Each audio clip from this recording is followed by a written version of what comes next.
Hello, everyone, and peace of Christ to all of you. Please invite your friends and share the link with whoever you can. And I hope my voice is coming good and clear. And let me know if you have any problem.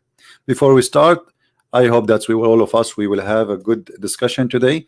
And Muslims and Christians and Jews, Hindus, whoever you are, you will speak a nice language and no bad words will be used. Otherwise, we have to block you. First of all, here, we are not against Muslims. We are against lies. We fight lies. We are not fighting people. Muhammad in the Bible. It's something we hear always from Muslims. And Muslims, they they have tons of articles speaking about what it's called Prophet of Allah in the Bible. Muhammad SAW. This is a Ahmadiyya website. Ahmadiyya, they are very specialist in attacking Christianity. And the reason I will explain why Ahmadiyya they do that, because Ahmadiyya they cannot, let us say, they are minority between the Muslims, and many Muslims don't even consider them as Muslims. So Ahmadiyya they cannot debate other Muslims about Islam. Because the nature of the violence of this cult, so they only concentrate in debating Christians, and because of that they concentrate in the Bible. They don't dare to debate someone he is a Sunni Muslim or a Shia Muslim. So they take a hide and they say, okay, we will debate the one who will not use violence against us if we debate them, and those are the Christians. And Ahmadiyya or non-Ahmadiyya, it doesn't matter really. All of the Muslims, they share the same thing. They share one lie. First of all, Muhammad is a prophet. So when you say to me that Muhammad was a prophesy in the Bible, shouldn't be first Muhammad to be a prophet? I mean, how you can prove to me that Muhammad is a prophet? And then you will see articles saying to you, like as an example, chapter 18, verse number 17 and verse number 19.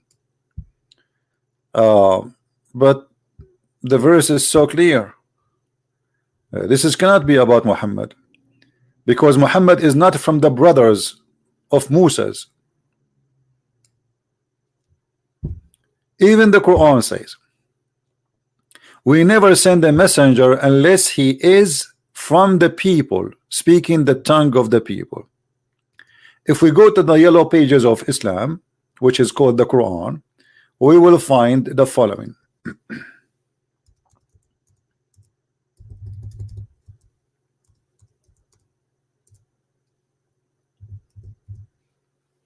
Chapter 14, verse number 4.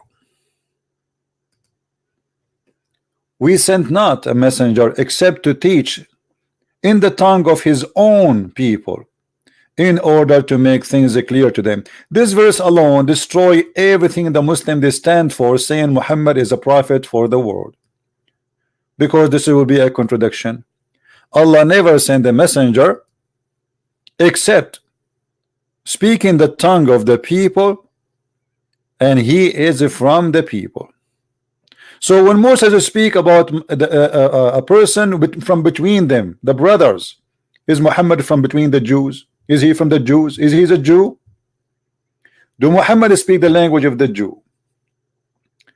So the Quran itself proved that this is a false argument. But the most funny thing about this argument is Muhammad is not a prophet to be considered anywhere in any book. I mean, look at this prophet. He prophesy how the baby is made, and he say crazy stuff. I mean, what kind of a prophet? His God told him how the baby is made, and it's really funny how the baby is made according to the Quran. What kind of God? He says women have a sperm coming from the location of the necklace and their ribs. What kind of God? He says that the ice is coming from mountains in heavens. What kind of God? He says that the thunder is an angel. What kind of God? He do not know which one he created first, the stars or the earth, and he contradict himself. So in order to consider Muhammad in any book, we have to see first if Muhammad is a prophet or not. Secondly, just to show you the madness, how far it goes, and the bankruptcy. The Muslim, they say to you even like Do you know that the book of Isaiah chapter 29 speaking about illiterate person who delivered to him a book? Okay, is that about your prophet? They say yes, this is about Muhammad. Muhammad was illiterate, but Abdul, this one about the hypocrite, the liars, the bad ones. I mean, how bankrupt they are. Don't you see it says, wherefore the Lord said, speaking about who? Those who draw their mouth, they draw their mouth near me with their mouth, with their lips, they honor me, but they have removed their heart far from me. So he's speaking about the hypocrite, the bad ones, the liars. They say we are close to the Lord. They praise the Lord by their mouth, but in their heart they don't have him. So you are saying your prophet is this one?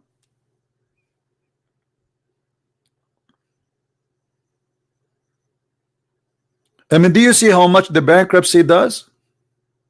Because they are bankrupt, they try their best to find Muhammad somewhere. We need to find him somewhere. I mean, come on, we cannot prove Muhammad is a prophet from the Quran. So we have to find him anyhow, anywhere. But this verse about the liars, about the bad ones, about the enemy of God. How even you are insulting your prophet, but because they are ignorant, they just want this. They found the word not learned. That's it. Muhammad is not learned. Secondly, as long Muhammad is not learned, how somebody is not learned is going to teach me? Have you ever heard, with my respect to blind people, imagine you are a blind man and you are going to teach me how to drive. How somebody is not learned is going to teach us? So by stating that Muhammad is not learned, you just state that Muhammad is ignorant. This is what not learned mean.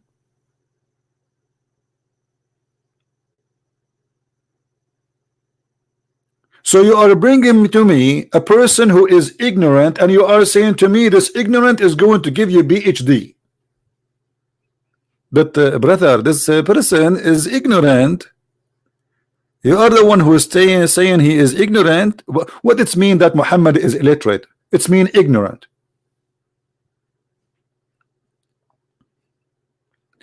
Illiteracy mean being ignorant. So you have a prophet, you Muslims, you call him the ignorant, and you want me to learn from him.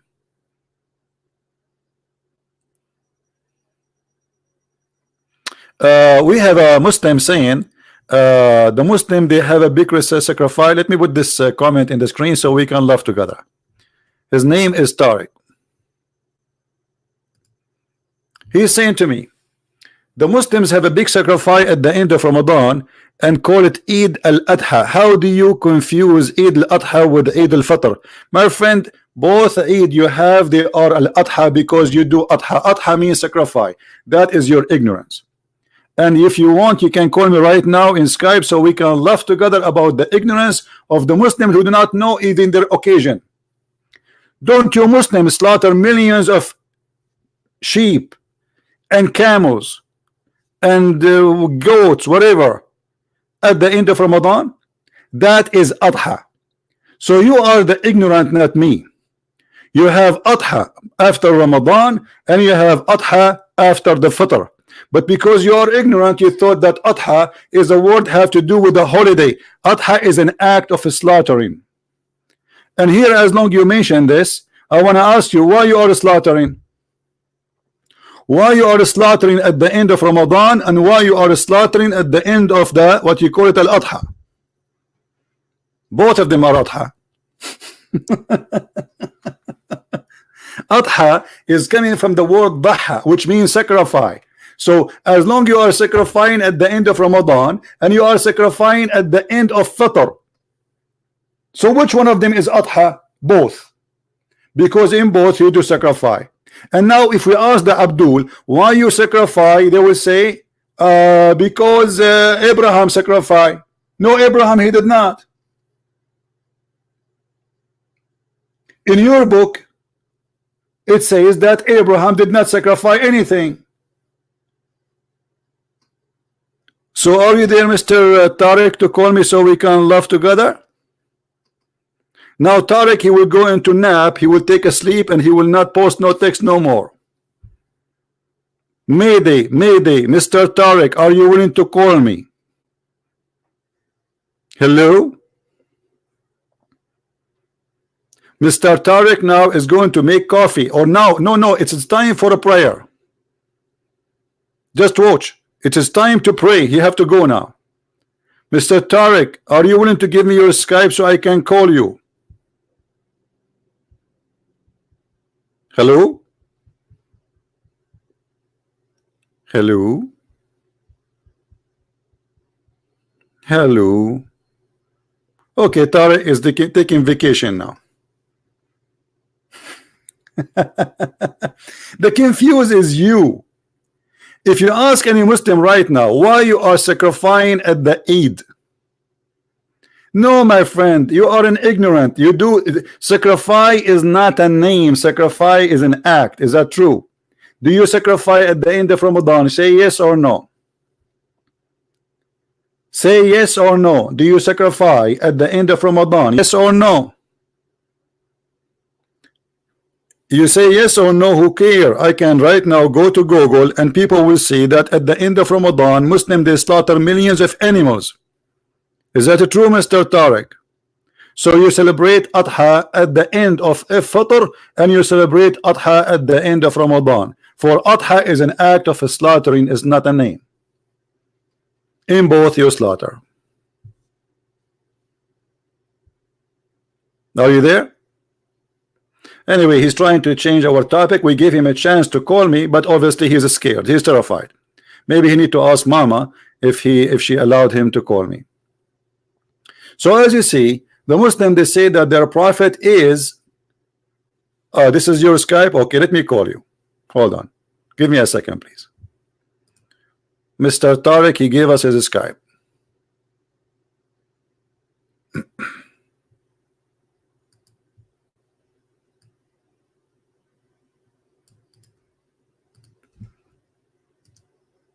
All right.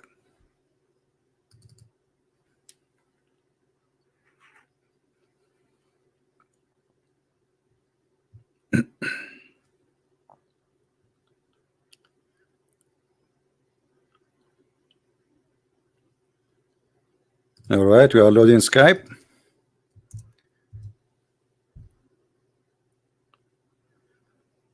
I could not find you, Mr. Tariq. Are you sure from the name?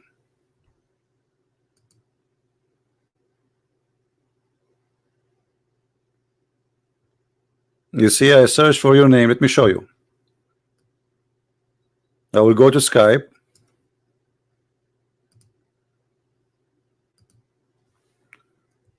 And I will search for your name. Where is your name? I cannot find it.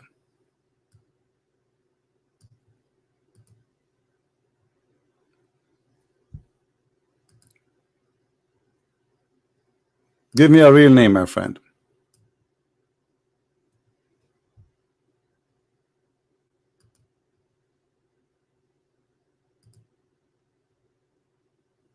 I'm waiting for you.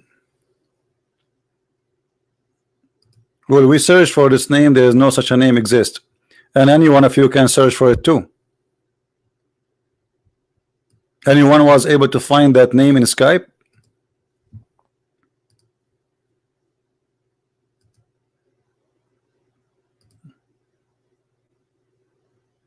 Yeah, I know he gave his ID, but I cannot find him. There is no such a name in Skype. See, I searched. All right, and it says there's no name. I cannot find it. Here we go. This is your name. I click OK again, enter. You see, there's no name.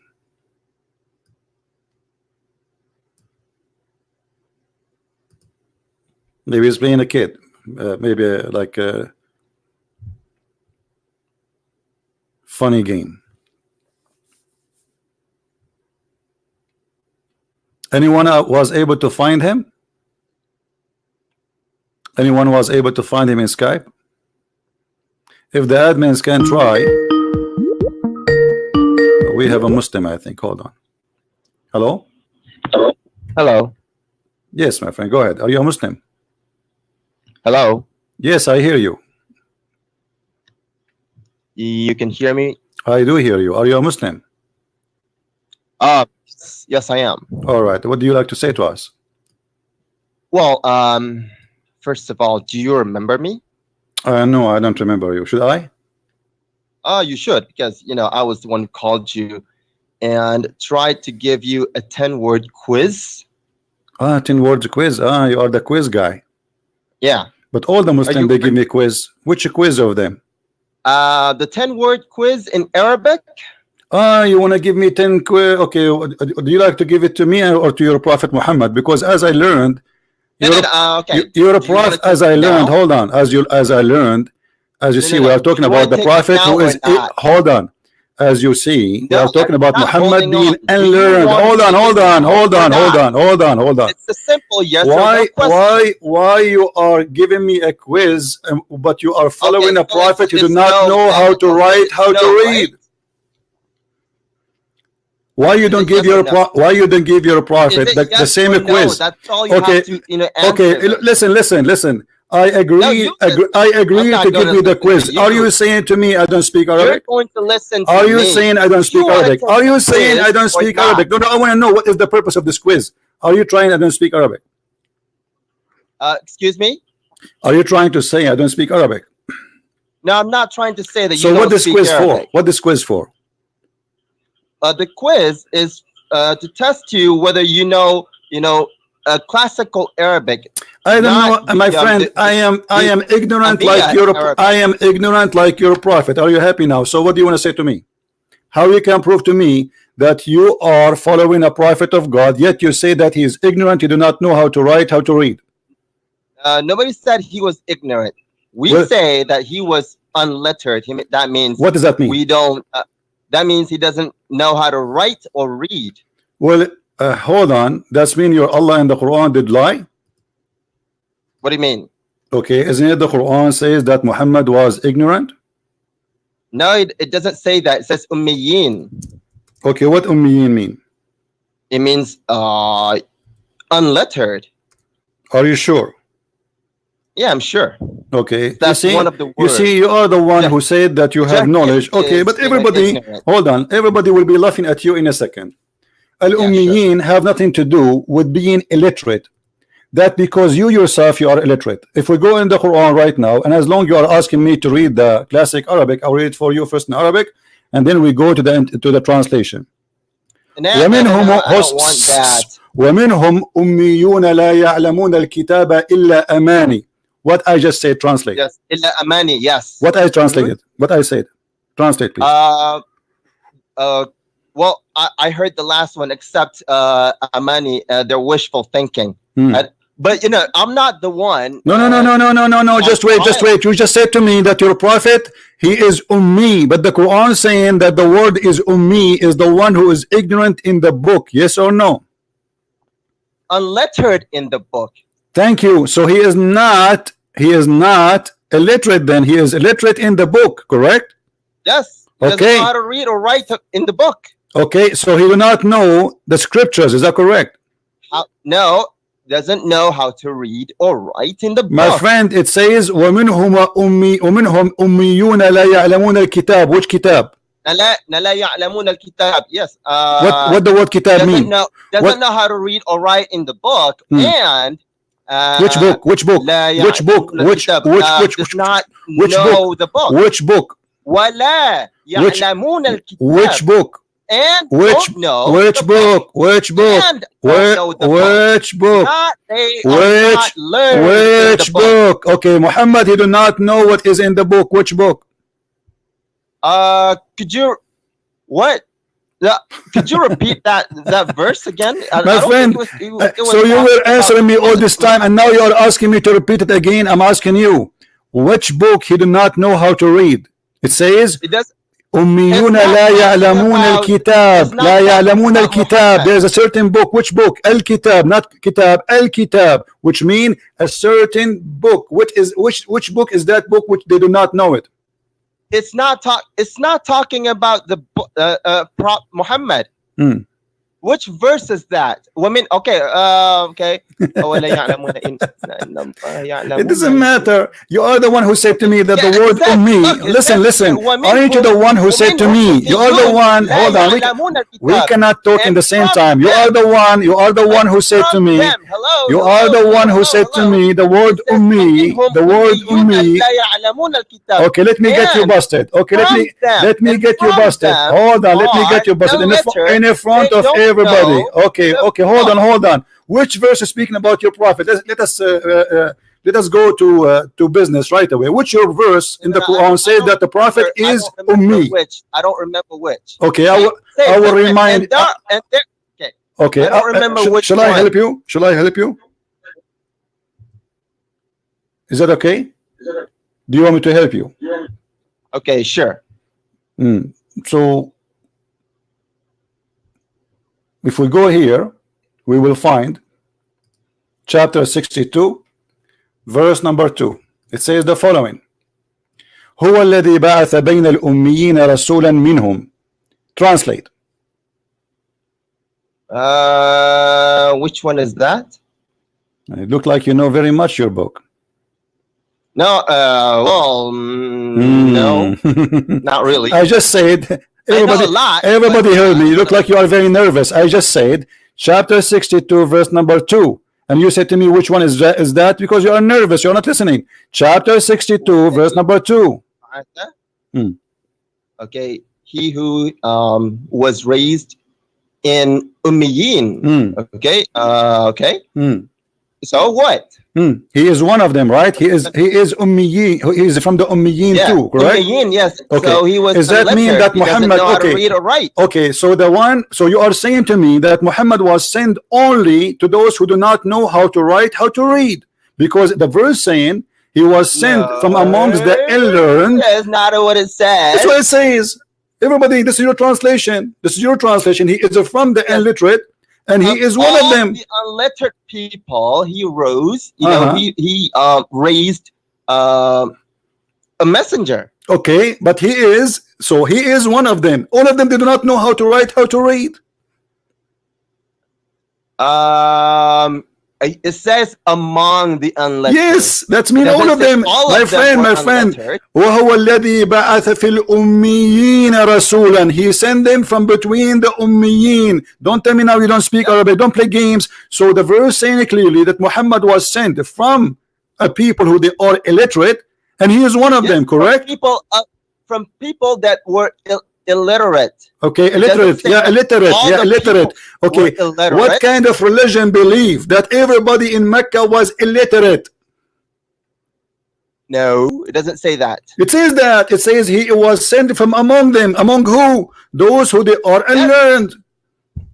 Those who were unlettered. It doesn't say all of them were unlettered. No, it says that. It says that. And let me show you how the hypocrisy work. Then if not everyone is illiterate, even though it says the word ummiyin, so how you assume yourself that Muhammad himself is illiterate himself? Repeat that. I didn't get focus. As long the word is used here is ummiyin for all of them. And when we say ummiyin, you say to me, and not everyone is ummi. Some is ummi, some is not. So how you assume that Muhammad is the one from the some who cannot read? Because that verse is talking about him. Okay, but it's talking about him as what? As among those who are unlettered. Thank you very much. But the verse saying he was sent to them, those who they are unlearned, illiterate. Thank you. So you are saying to me that Muhammad is an ignorant, was sent to the ignorant only. Muhammad is not sent for those who know. No, it doesn't say he was sent to the ignorant only. It says he was sent to the unlettered. Okay, so the unliterate mean ignorant, correct? The illiterate is ignorant, correct? No, unlettered is someone doesn't know how to read or write. Okay, if somebody who do not know how to read, how to write, is he ignorant or not? Not really. Really? Not necessarily. Really? So why the Quran call him illiterate? Then Because my friend, okay, let me show you how much ignorant you are. You are the illiterate, not your prophet only. Let us see. First of all, in the same chapter 62, verse number 5, it says that the same those who carry a book is the same as someone he is a donkey. Do you agree with this verse? If that's what it says, sure. Okay, so you're a prophet. You just said he did not know how to read, how to write, but he carried the Torah. So you are saying your prophet is the same as a donkey. Repeat that. Okay, you are very slow. You admitted and you agreed that the one who carry a book, he cannot read it, he is the same as an ignorant donkey, and the Quran says that. And then I said to you, well, you're a prophet, he do not know how to read the book, but he carried the book, so he is the same as the Quran described him as a donkey. Who said who carried the book? The Quran says that.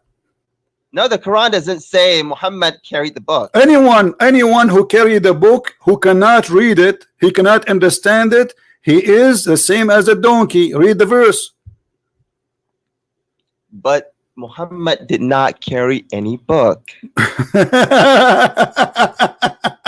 Didn't he carry the Quran? No, he did not carry. So what he was carrying? He was carrying Buddha book. So when Allah was giving him verses, this is the book or this is not the book? Yes, that is the book. Okay, but, so he was carrying a book. So your prophet was carrying a book, and even Aisha, she said that. Okay, hold on. Was Muhammad, my friend, hold on. Okay, was Muhammad? He never had a physical book in his hand. Never. I don't think so. What about the Torah? He never I don't think hold he it. ever carried a book. I told you that. Okay, let us see. But okay, you know what? Hold on. What? No. Rest. Okay, hold on. I will show you your prophet. He is holding the Torah, taking an oath in the Torah. Do you know that or not? He was what? He hold the Torah, and he swear by the Torah. Yes or no? Yeah. I think there was there is a hadith. Says he wasn't holding it, but he was pointing at it. Okay, did he put his hand on it? But you know, it doesn't matter. Okay, why does this matter? How somebody you just said okay, you just said the one who do not know he have a book and he cannot read it, and you agree with the Quran is the same as a donkey carrying the book, but he do not understand it, he cannot read it. Your prophet is taking oath. He put his hand. Read with me. You're a prophet. You're a prophet, my friend. You're a prophet. He asked for the Torah. They placed the Torah in the front of him. He carried it. He put it in the cushion, and then he put his hand on it, and he said, "I swear by the one who revealed thee, and I believe in thee." Now the question for you: how you swear in a book you cannot read, and you say, "I believe in thee"? Maybe they give him yellow pages. Maybe it's not the Torah.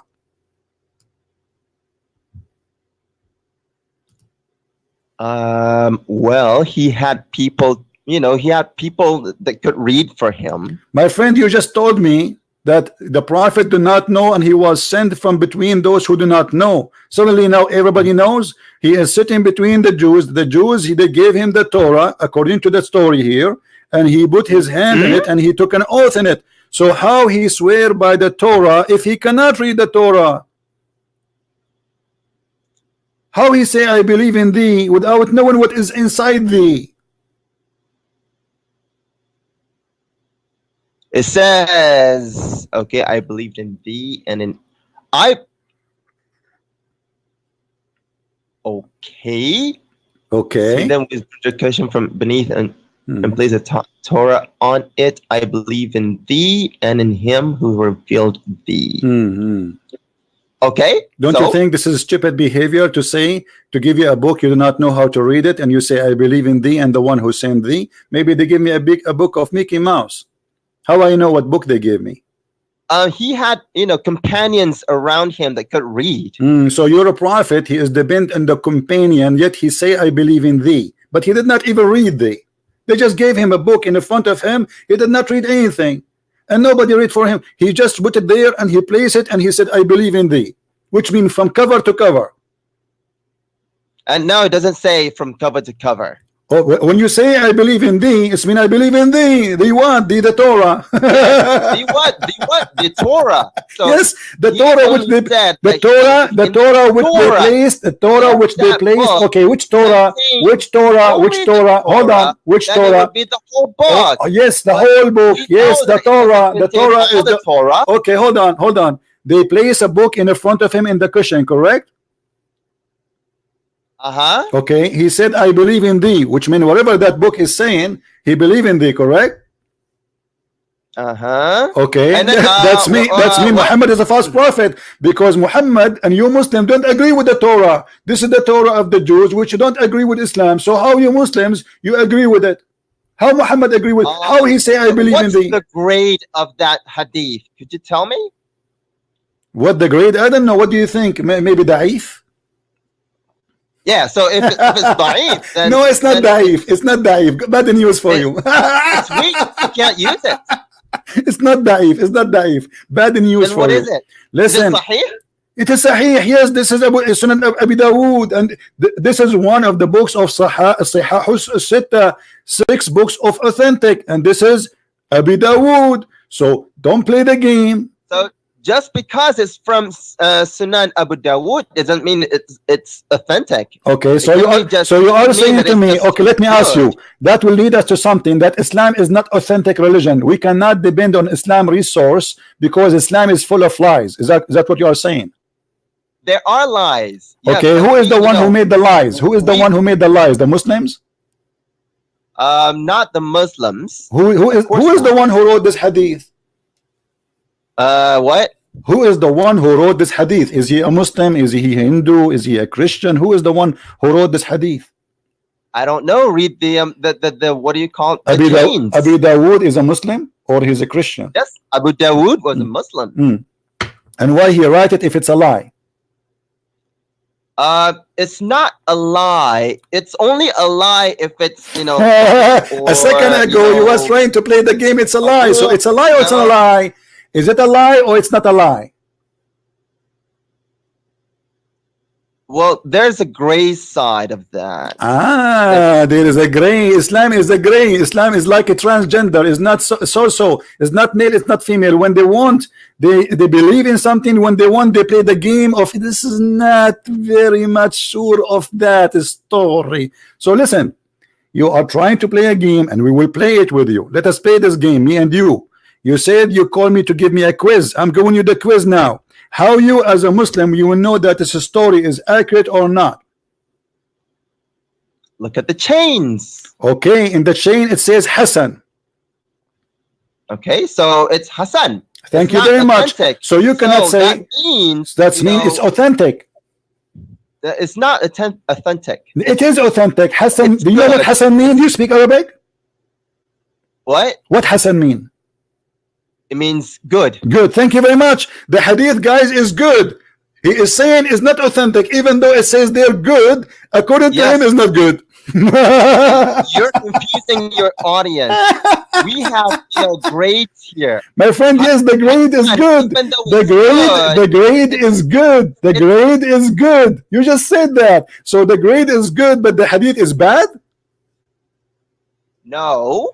So if you go to a quiz, if the teacher he give you a quiz and then he give you the grade of good, that's mean you fail or you pass.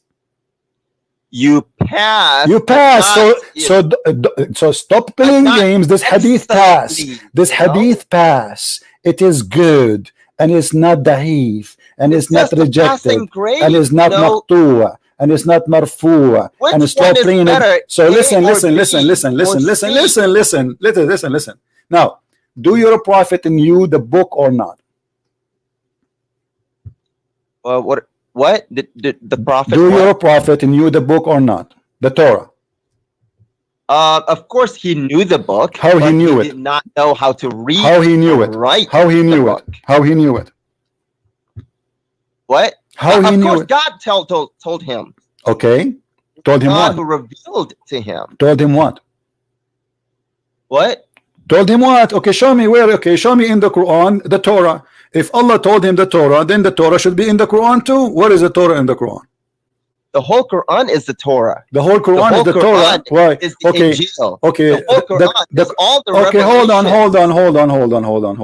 that God Okay, okay, previously guys, the whole Quran is a Torah. The whole Quran is a Torah. That's mean Muhammad is a liar, because Muhammad, he says, he did not bring the Torah. He is confirming the Torah. Yes, confirming the Torah. So yes, how he that means- confirm it, but yet he do not have it? It says confirming what is with them, not is with him. It says, but where does it say that? You do not know? Chapter 2, verse number 89.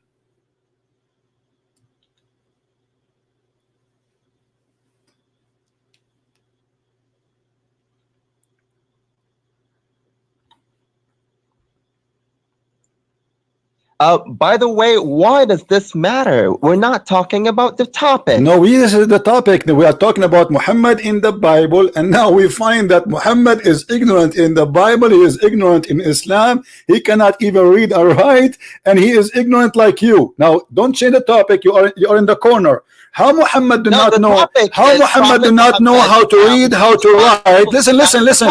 How Muhammad do not know how to read, how to write? He is confirming what is with them.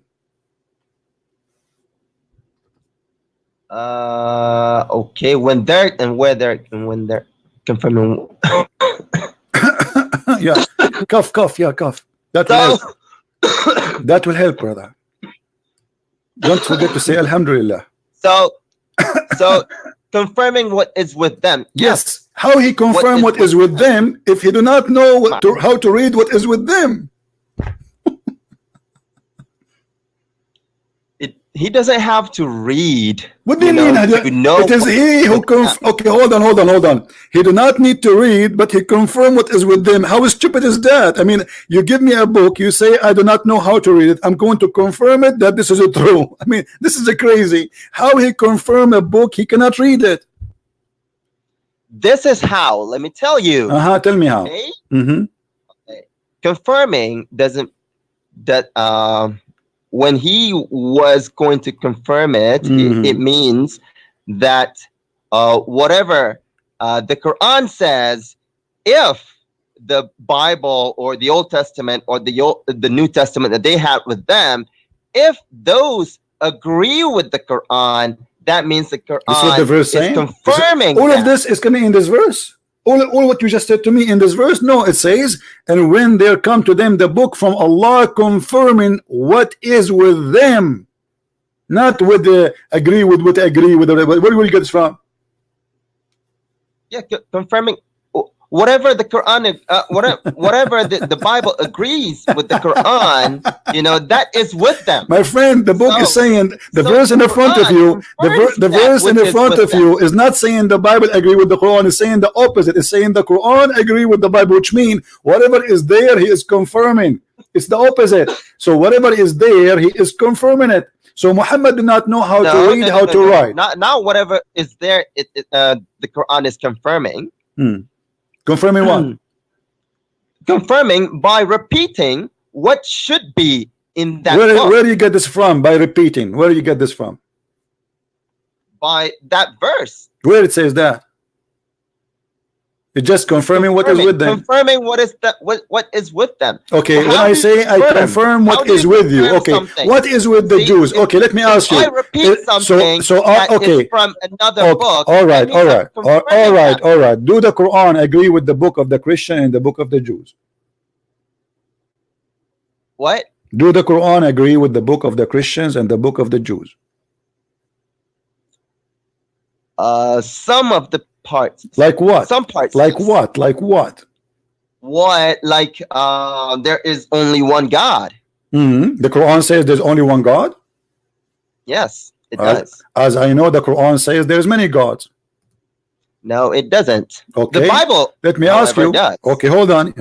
The Bible says there's many gods. Show me a verse.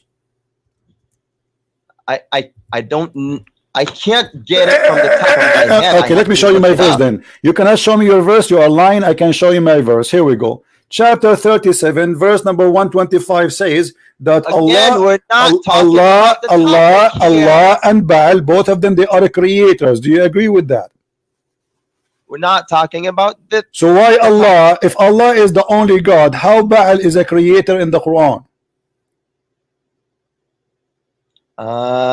See, it says creator, not God. Creators. Well, God is a creator. Who is the only do we have many creators, or we have only in Christianity we have only one creator? In Christianity we have only one creator.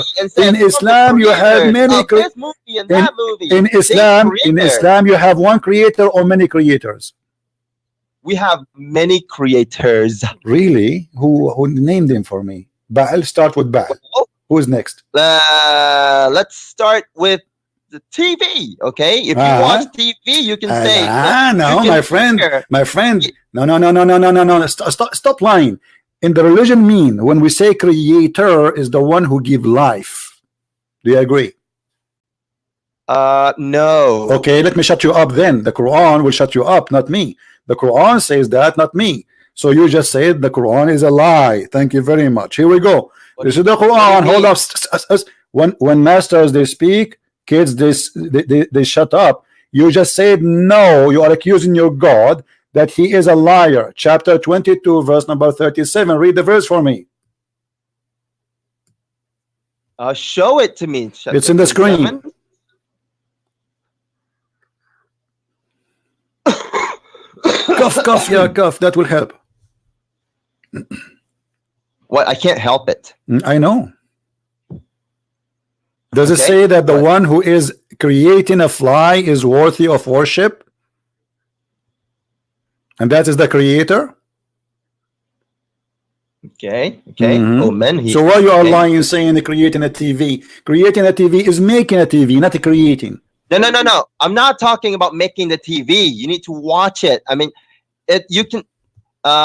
There are ads coming. There are ads on the TV that goes like, from the creators of this movie. Say creators. So when we say Allah is a creator, that means he is a producer in Hollywood? No, that's one of the creator. But Allah cannot make any movie. One of the meaning. But Allah cannot make any movie. Allah cannot make a movie. Prove it. Can he make a movie? Of course he can create a movie. Like what? Like what? Which movie? The one about the flying carpet of Solomon? The one about the flying carpet of Solomon? God never did create a movie. Okay, so what does have to do with what we are talking about the creator? When Allah he says he is the best of the creator, he is comparing himself to a movie creators, or he is comparing himself to real creators? Creators. Huh? To all the creators. Okay, Allah is the best of the creators, correct? Yes. Okay, let me ask you, do you compare yourself to a donkey? No. Okay, why? Why would I compare myself to a donkey? Give me the reason. Give me the scientific reason. Because donkey is not a human, correct? We compare a human, compare himself to a human, correct? We should compare donkey to donkey, human to human, monkey to monkey. Not always. Okay. Not always. So are you saying to me? Okay, let us say a donkey. Okay, let us say a donkey. He made something in his mouth and he played volleyball with it. Is that will make the donkey creator like Allah? What did you say again? I'm sorry. Let us say this animal, the donkey, he created something, he put some grass in his mouth and he make it like a ball, and then he start playing with it, which is look like a ball. So now he created a ball. Is he creator like Allah now? Of course not, but that is okay. So Allah compare himself to who? Do he compare himself to someone is no one, or he compares himself to someone he is a creator like him? He is comparing himself to any creator that Who is the there creator beside Allah? You just said he is comparing himself to any creators. That means there's many creators. Yes, there are. I just told you the creators of movies. And you just said movie is not what the creator of movie. My friend, you are foreign. Who here is speaking about Baal? Baal is the one who people believe that he is the one who fertilized the women. He gave her babies. So Baal is a creator. Allah is a creator, but Allah is the best of the creators. No, it doesn't say Baal was the creator. It says that. Because when you say no, listen. Okay, when you say why you are calling, listen. Okay, hold on. It says why you are praying for Baal, right?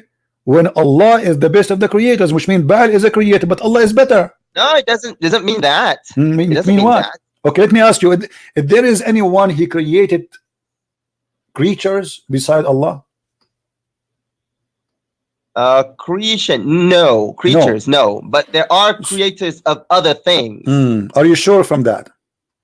Are you sure?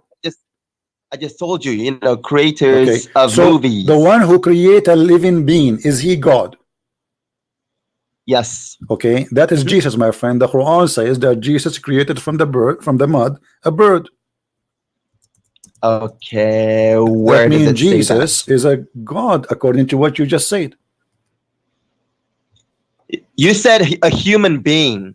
My friend created a being. A being. I said a being with blood, with flesh. It doesn't matter. It doesn't matter. Yeah. A living being. Being. So he created a being, a creation, a living being. So Jesus, he created from the mud, the bird. How Jesus can do that? We're still not talking about the topic. This is the topic.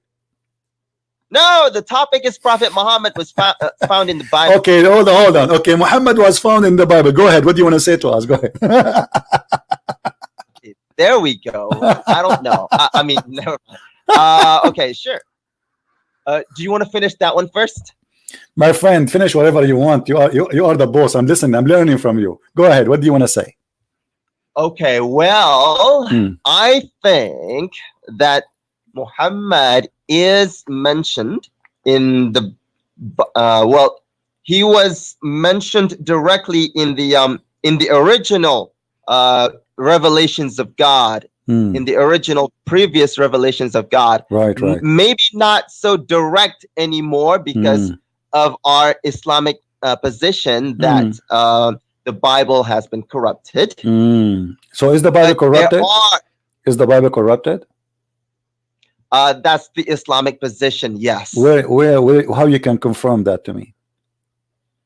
Oh my God! So we're talking about the corruption of the Bible now. No, but you just mentioned that the Bible is corrupt, and I'm a Christian. I'm really concerned about that. So when you say something, you have to prove it. The Quran, I just showed you actually. The Quran confirm what is with them. What is with them? How it is? What is with them is confirmed. And Muhammad, he took an oath in what is with them, and yet it is corrupt. That's mean Muhammad is a fraud. Because if I take an oath on a book which is with them, and now I'm talking about a physical book, they give it to me, they put it in the cushion, I put my hand on it, and I say I believe in thee and the one who sent thee, and yet the Islamic position that this is a book which is corrupted book, that's mean Muhammad is a fraud. No, he said he believed in the book. Yes, the book, but you are saying the book is corrupted. I said, yeah, the book is corrupted. But when he said the book, it doesn't mean the whole book. It means the book of God. Which he said, you just said, he said, I believe in the book. You just said that a second ago. So the whole book. He believed. No, what do you mean the whole book? The whole book is in the front of him. They did not give him a page. He gave him the book. He said, I believe in thee. He did not say, I believe in this verse. He did not say, I believe in this line. He didn't say, I believe in this page. He said, I believe in thee. And he cannot even read it. The whole book he cannot read. He says, I believe in thee. It's a very clear sign that your prophet is willing to take an oath in anything, even we give him a zucchini. That's it. Muhammad is a fraud. Because the fraud is a bankrupt. He's trying to make the Jews believe that he's a Jew like them. So he said, I believe in thee. But you are saying to me the Islamic position believe that thee is corrupted. So Muhammad believed in the corrupted book of the Torah, and yet he swear by it. That means Muhammad is nothing but a fraud. Okay, you done? Don't you want? Don't When you he said, want to cough? when he said, "I believed in thee," when he said, "I believe in thee," it means he meant the book, and by book he meant the Torah, and by Torah, whatever that is Torah in that book, he said he believed in them. Thank you. But this is the book the Jews have since then until now. Not quite. Really? No, we have evidence that could point okay, to let me ask you. corruption. Let me ask you. In the time of Muhammad, do the Jews believe that there's a guy, his name is Uzair, Yeah, we're is a son not of... talking about the Okay, title. so how he believed in that book? He knew that the Jews, according to the Quran, hold on. How he knew that the Jews believe in a guy, his name is Uzair. He is the son of Allah, as the Quran says in chapter 9, verse number 30. Yet Muhammad, he says, I believe in thee. This is what is in the book, according to Muhammad. See, that's why I said he believed in thee. Thee means book. Book means Torah. Torah means whatever that is Torah in that book. Right. And that Torah is saying, according to the Quran, that Uzair is a son of Allah. Don't you want to cough? No, I don't want to cough. I mean, cough, you need it. I don't feel like coughing right now. Oh, okay, you can cough later. You can save it for later. So, by the way, where is Uzair is the son of Allah? Is coming. Where is Uzair is son of Allah? Where we can find this guy Uzair in the Bible? Do you know? No, I don't. It's not exist. It's a lie. What do you think? You can't say that. Would you have to prove it? Then show me the Jew. Show me one Jew. Show me one Jewish in the whole universe believe in a guy. His name is Uzair, and he is a son of Allah. Can you? Okay. Cough, yeah. Good. There's coughing now. Okay, never mind. Okay. Anyway, yeah. We have to remember that the Quran is an eyewitness of the 7th century Medina and Mecca. Right? The Quran is an eyewitness? Yes, it is an eyewitness of 7th century Medina and Mecca. And but why the Quran? In that was the Quran written in the 7th century? Those places. Was the Quran written in the 7th century? It was not written. Yes, it was actually. By who? By who?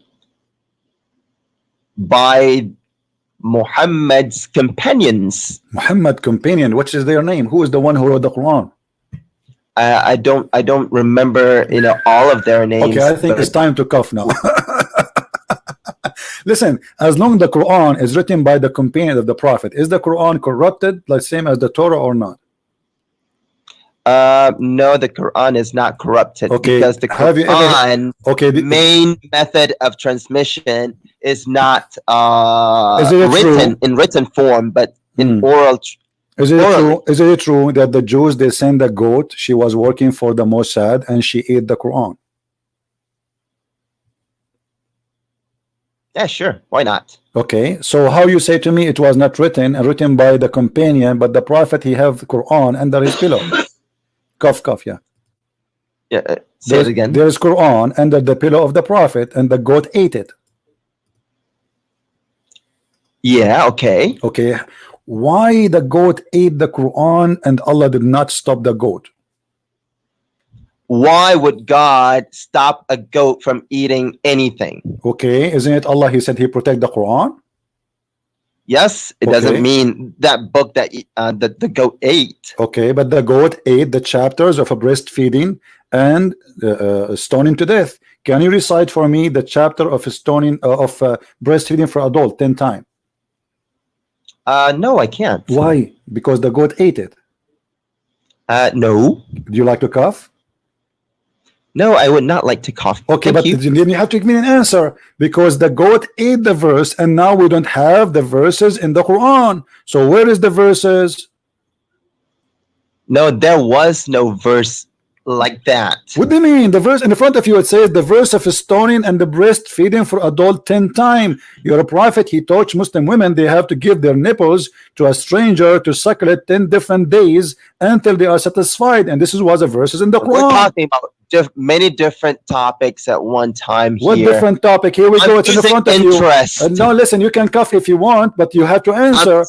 Okay, listen. Now. Does it say in the front of your eyes the verses of stoning and the breastfeeding for an adult 10 times was revealed? Does it say that, or I'm making things up?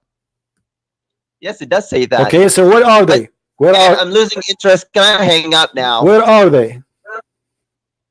Can I hang up now? Why you want to hang up? You can cough, but continue. Okay, I'll hang up now. Why you want to hang up?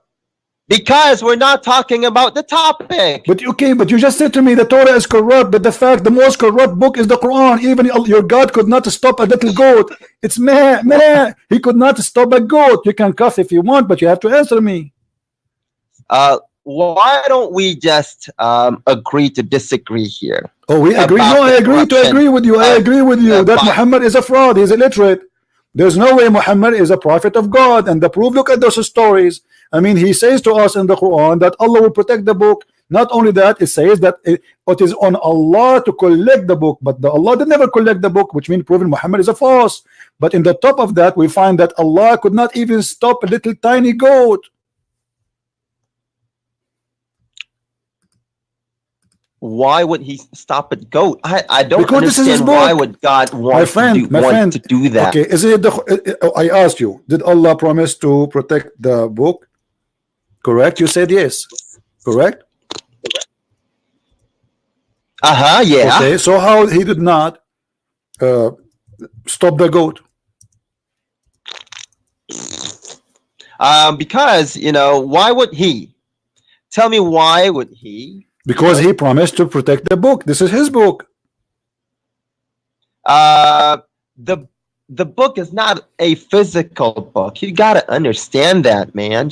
What do you mean that the physical? It's a paper. You see, she did the goat. She did eat a physical book. It's in the front of you, my friend. What not physical book? Yeah, I'm farting. LOL. You are farting now? Okay, that's Islamic. By the way, the Prophet, he says, if you fart, if you don't hear it and you don't smell it, you can continue praying to Allah. So what do you think? Okay. What you will do now? See, I'm losing interest. I'm making fart noises. Yeah, because now are you showing respect to Allah because we are showing your Prophet words? No, because you're not talking about the topic. So like, if somebody not talking about the topic, you like usually in your family you farted? Is that what your parents they taught you? You fart if you don't like the topic? Yeah, why not? Okay. Did your prophet fart if he did not like the topic too? No, I don't know. I don't think so. Okay. Well, anyway, my friend, if you ever see this goat, let us know because it's still wanted. We're trying to find her. Okay. Oh, you can might be dead now. So what we will do now, as long as you don't like the topic, what we will do? What? Take care, my friend. Take care. Next time, get ready before you call me. Okay? Just take some medicine and some stuff, so that will help you to be stronger. Eat better food. Change your diet. Camel urine is not helping. Take care. Who's next?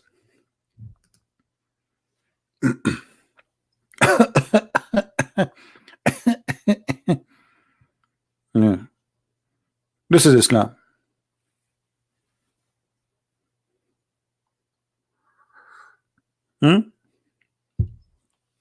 This is the religion, blah, blah, blah, protected. The Torah is corrupt. The prophet is a prophet. The prophet cannot be a prophet. First, where is the prophecy of the prophet? This guy who was calling me, he can call me back, by the way. But if you want, you can call me back and show me the prophecy of the prophet. Because in order to find Muhammad in the Quran, I mean, as a prophet, he have to be a prophet first. Who is the Muslim who proved to me that Muhammad was a prophet? So we can talk about him in the Bible. Because you are saying to me, Muhammad is a prophesied in the Bible as what? As a prophet. But shouldn't he first a prophet? He's not. We have another Muslim he wanna speak to us. I just texted him. I hope he will receive it and call us back. Who is a Muslim would like to call us and tell us how Muhammad is a prophet? What is the proof Muhammad is a prophet?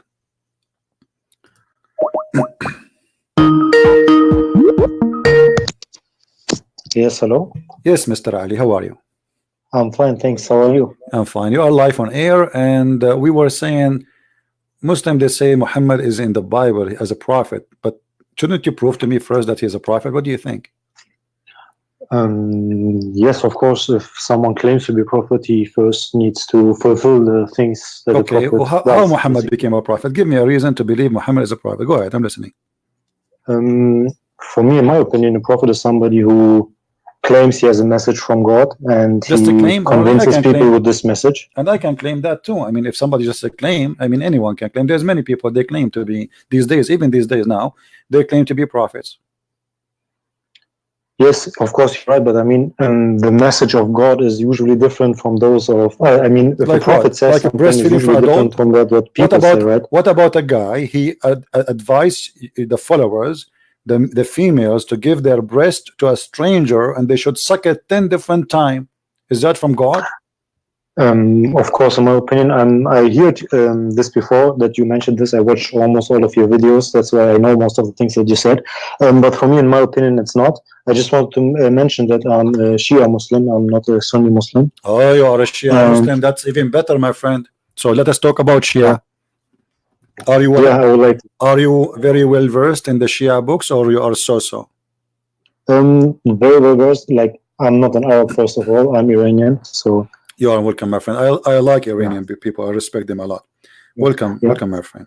So you as a Shia, right? Okay. And the books of the Shia have more horrible stories than the Sunni books. As an example, you know the book is called Tafsiru Majma' al-Bayan? Yes, I've heard of it. All right. It says there that one of the messenger of Allah miracles, that when he do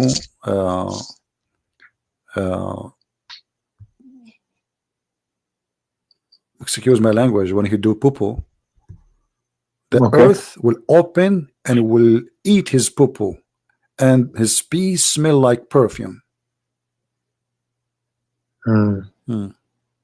Okay. What do you think about I'm that? not quite sure. Like, I tried to search for this answer, but I mean, do Shia Muslims have also things which is called Sahih and Dhaif and all this stuff? Yeah, but this is Sahih. Because because usually I see most of, like, in the Shia Islam, it's like when we hear something from the family of the Prophet, we usually accept it no matter what it says. So, obviously, if I hear something like this, it sounds very funny and stupid to me.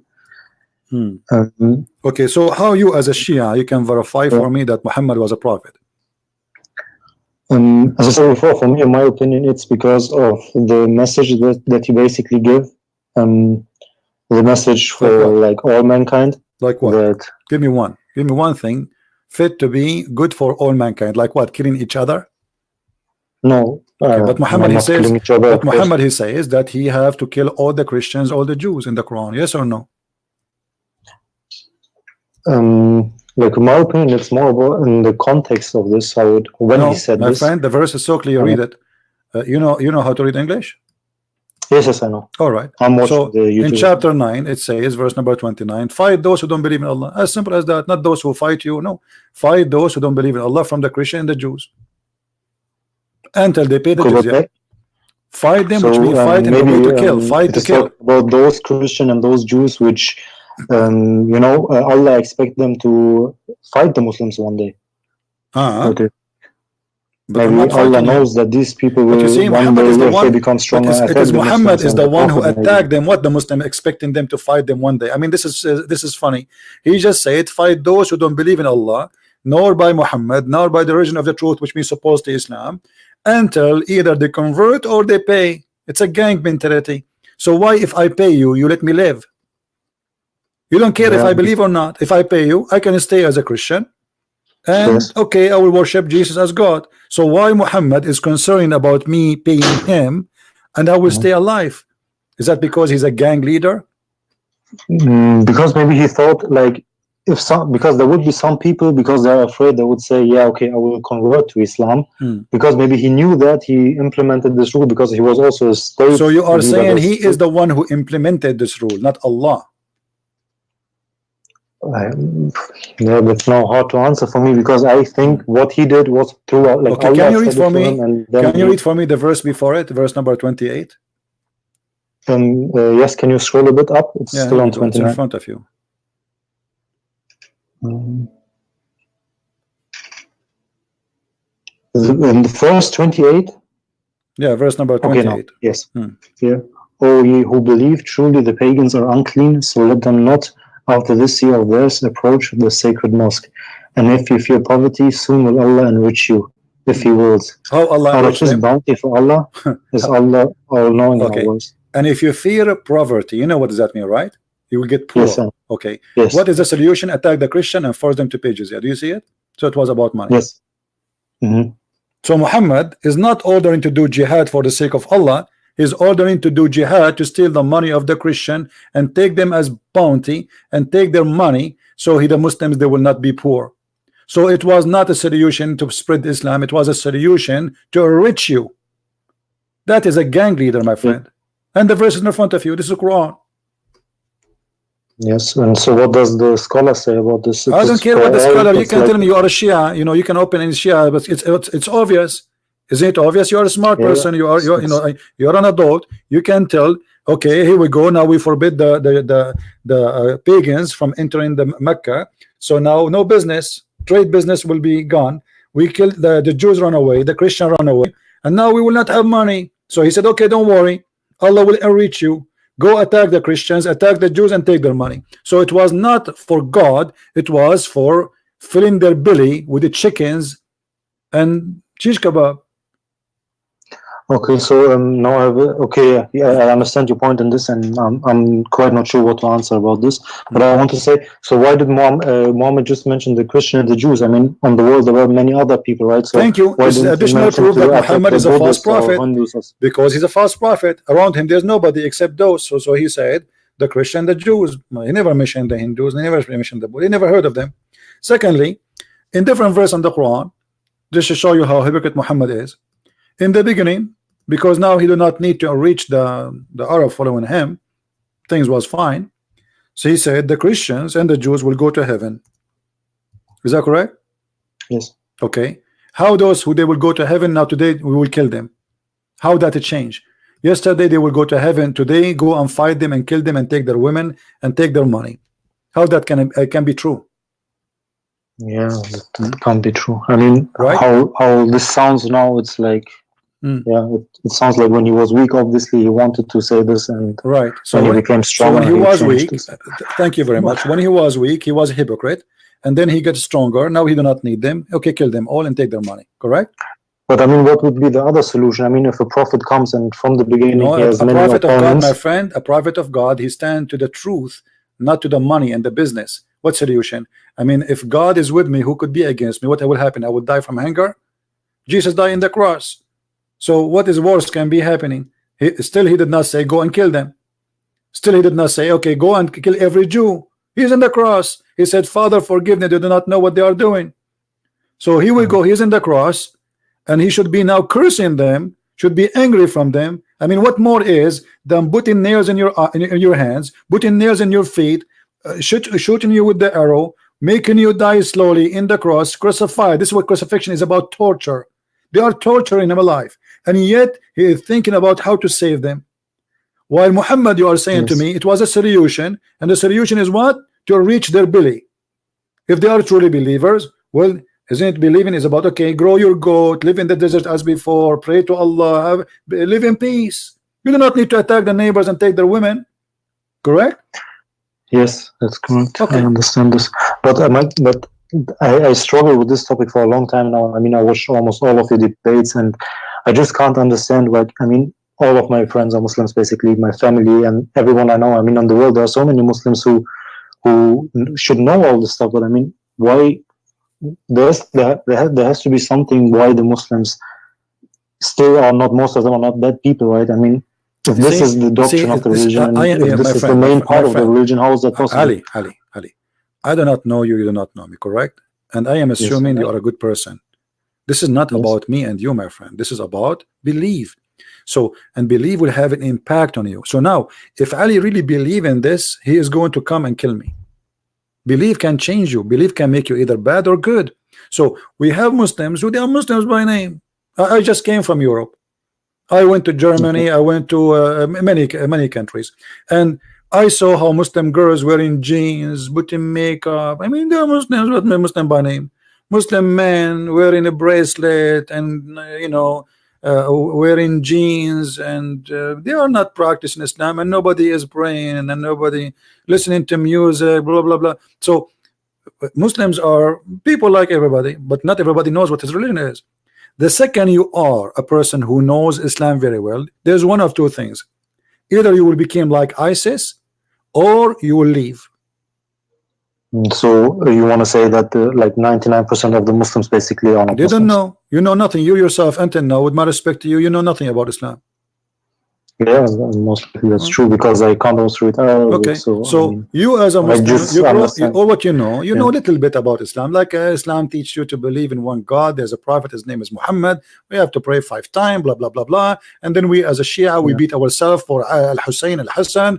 They killed them. Blah blah blah blah. We cry for them. And this is madness. This is But a human being is looking for refuge always, and he seek refuge sometime either in something smart or something stupid, like the ostrich.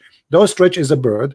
When this bird see the fox or the wolf coming, she bury her head under the sand, thinking that he do not see her, but she is the only one don't see him. And this is what the Muslims do. They bury their head under the sand, and they say, okay, Muhammad is a prophet. The Christian prince is lying. He's not telling the truth, but it's in front of you.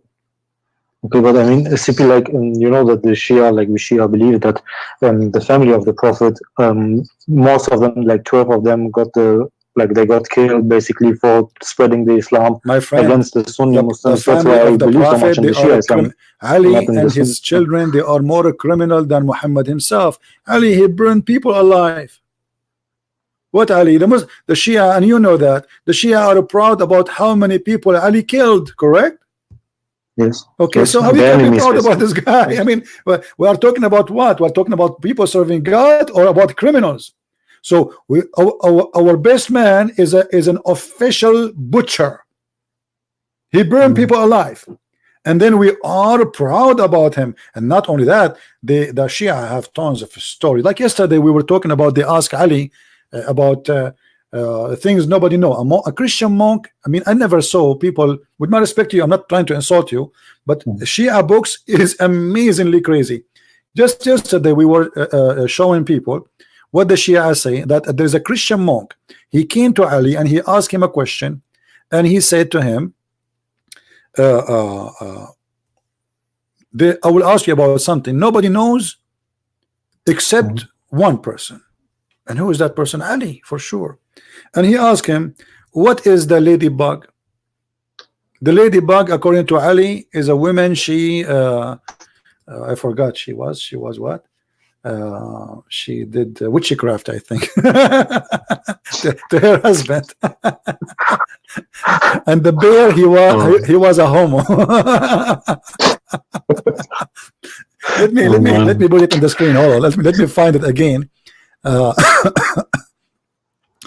Let me put it on the screen so you can read with me. You don't know Arabic, right? No, I certainly don't. Yeah, okay. Let us see. I will try. Here we go. Okay, I will open.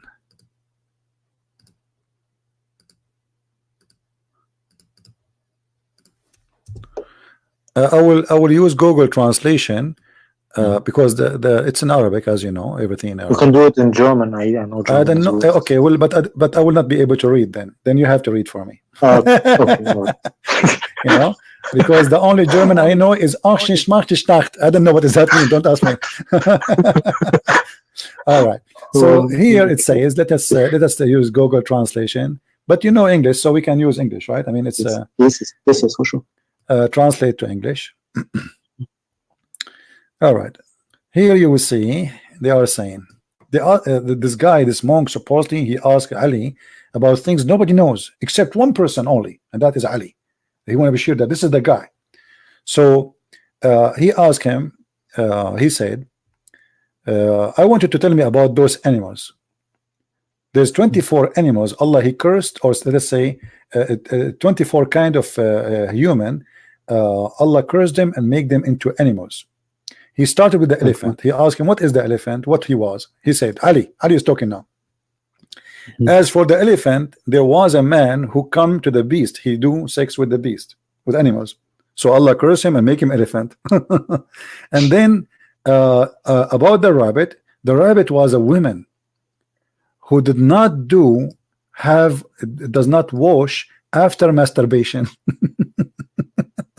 So Allah make her a rabbit. As for the bear, he was a feminine man. He was a homo. So Allah make him a bear. As for the scorpion, he was a man with two translation here is coming weird. As for the spider, let me go to the Arabic, the original Arabic. He was a person who speak about people in their back, you know, like he gossip, you know? Yes. As for the pigs, there were 700 men who ate on the table of Isa.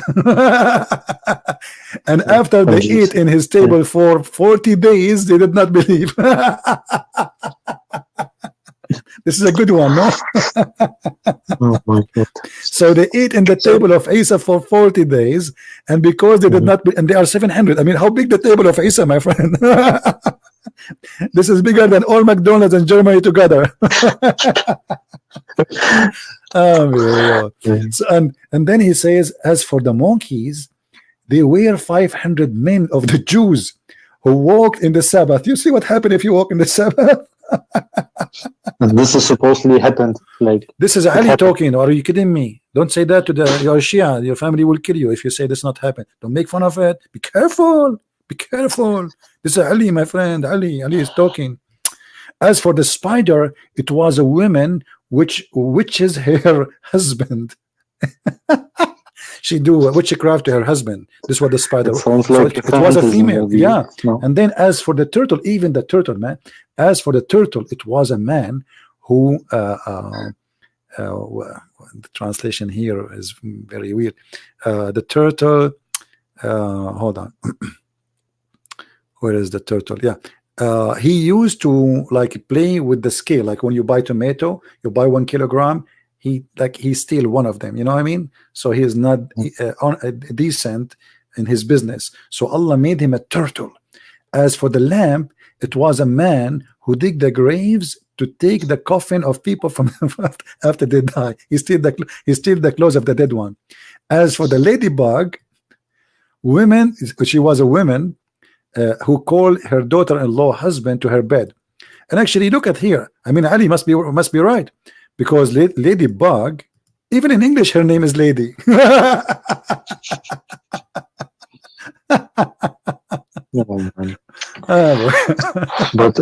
CP, I know these stories. I mean, there are tons of that could be lies as well. I mean, these are not the essence of a religion, right? I mean, my friend, what about the Quran? The Quran is the most stupid book ever.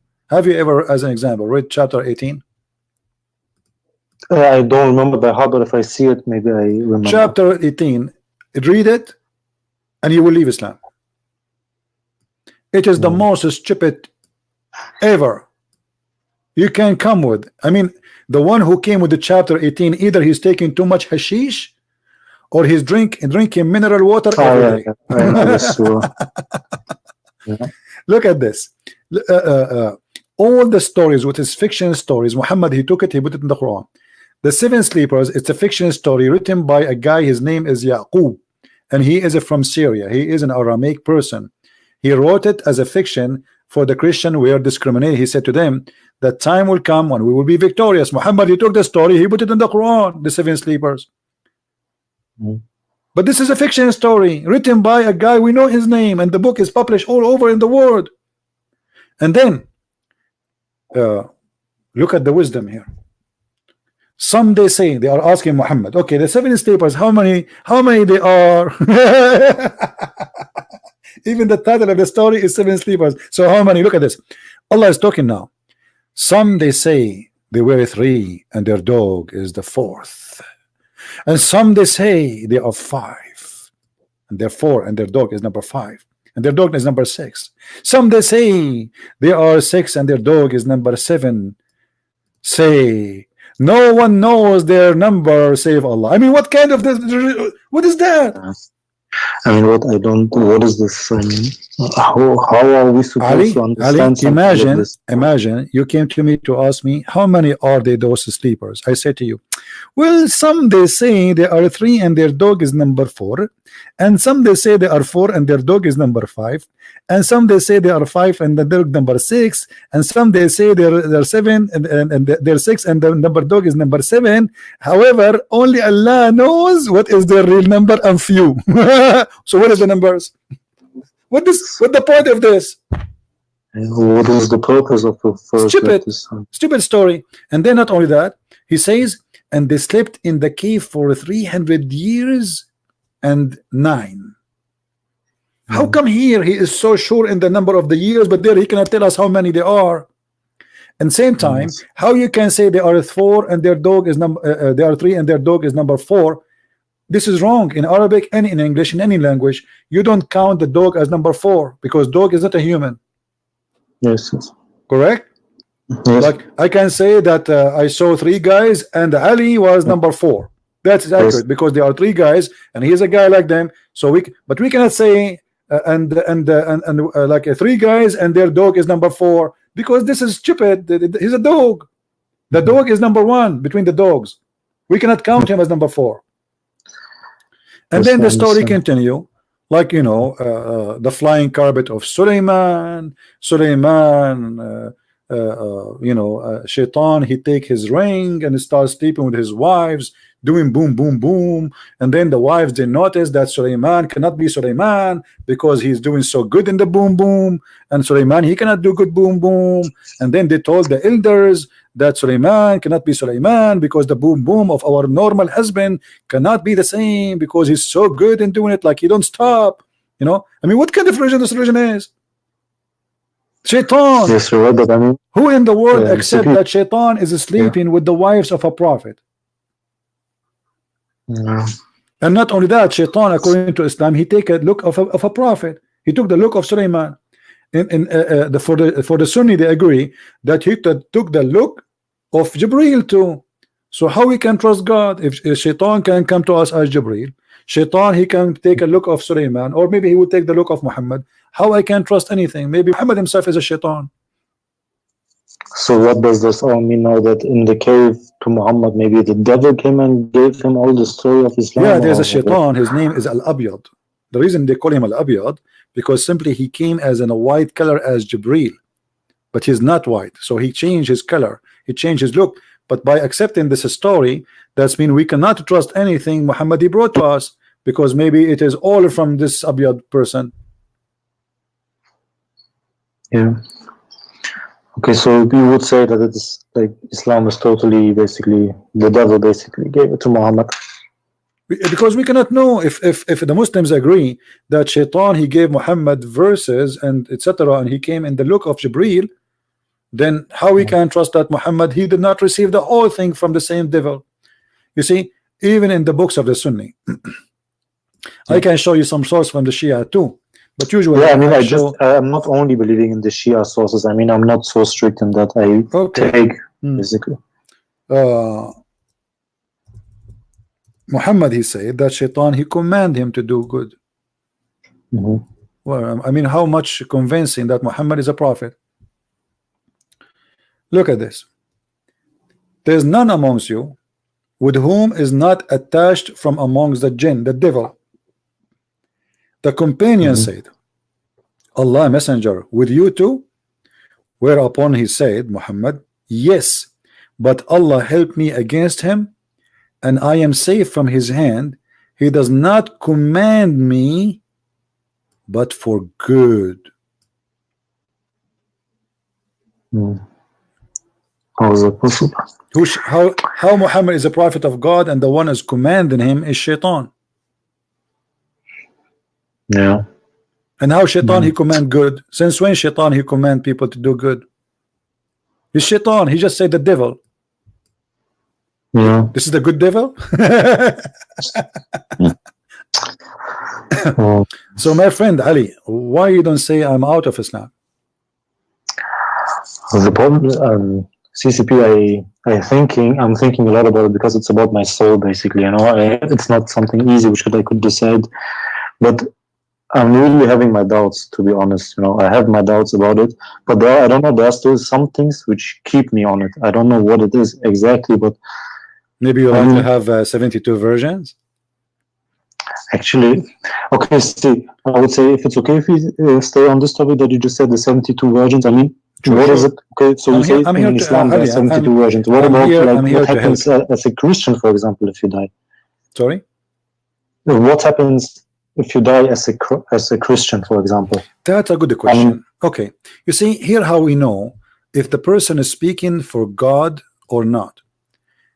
God is not a pimp. He will not seduce me and tempt me by sexual activities. All of us, we knew that, you know, sexuality, it can be good, it can be wrong. Depends you are practicing that with who. God, when he gave us this gift, is for the order of having a family and to reproduce, not for the joy itself, which means sex was not the purpose. So Adam and Eve, they complete each other to make a family. However, in Islam, sexuality became the target, not God. When they ask Jesus, okay, the Jews, because they think the same way as Muslims, you know,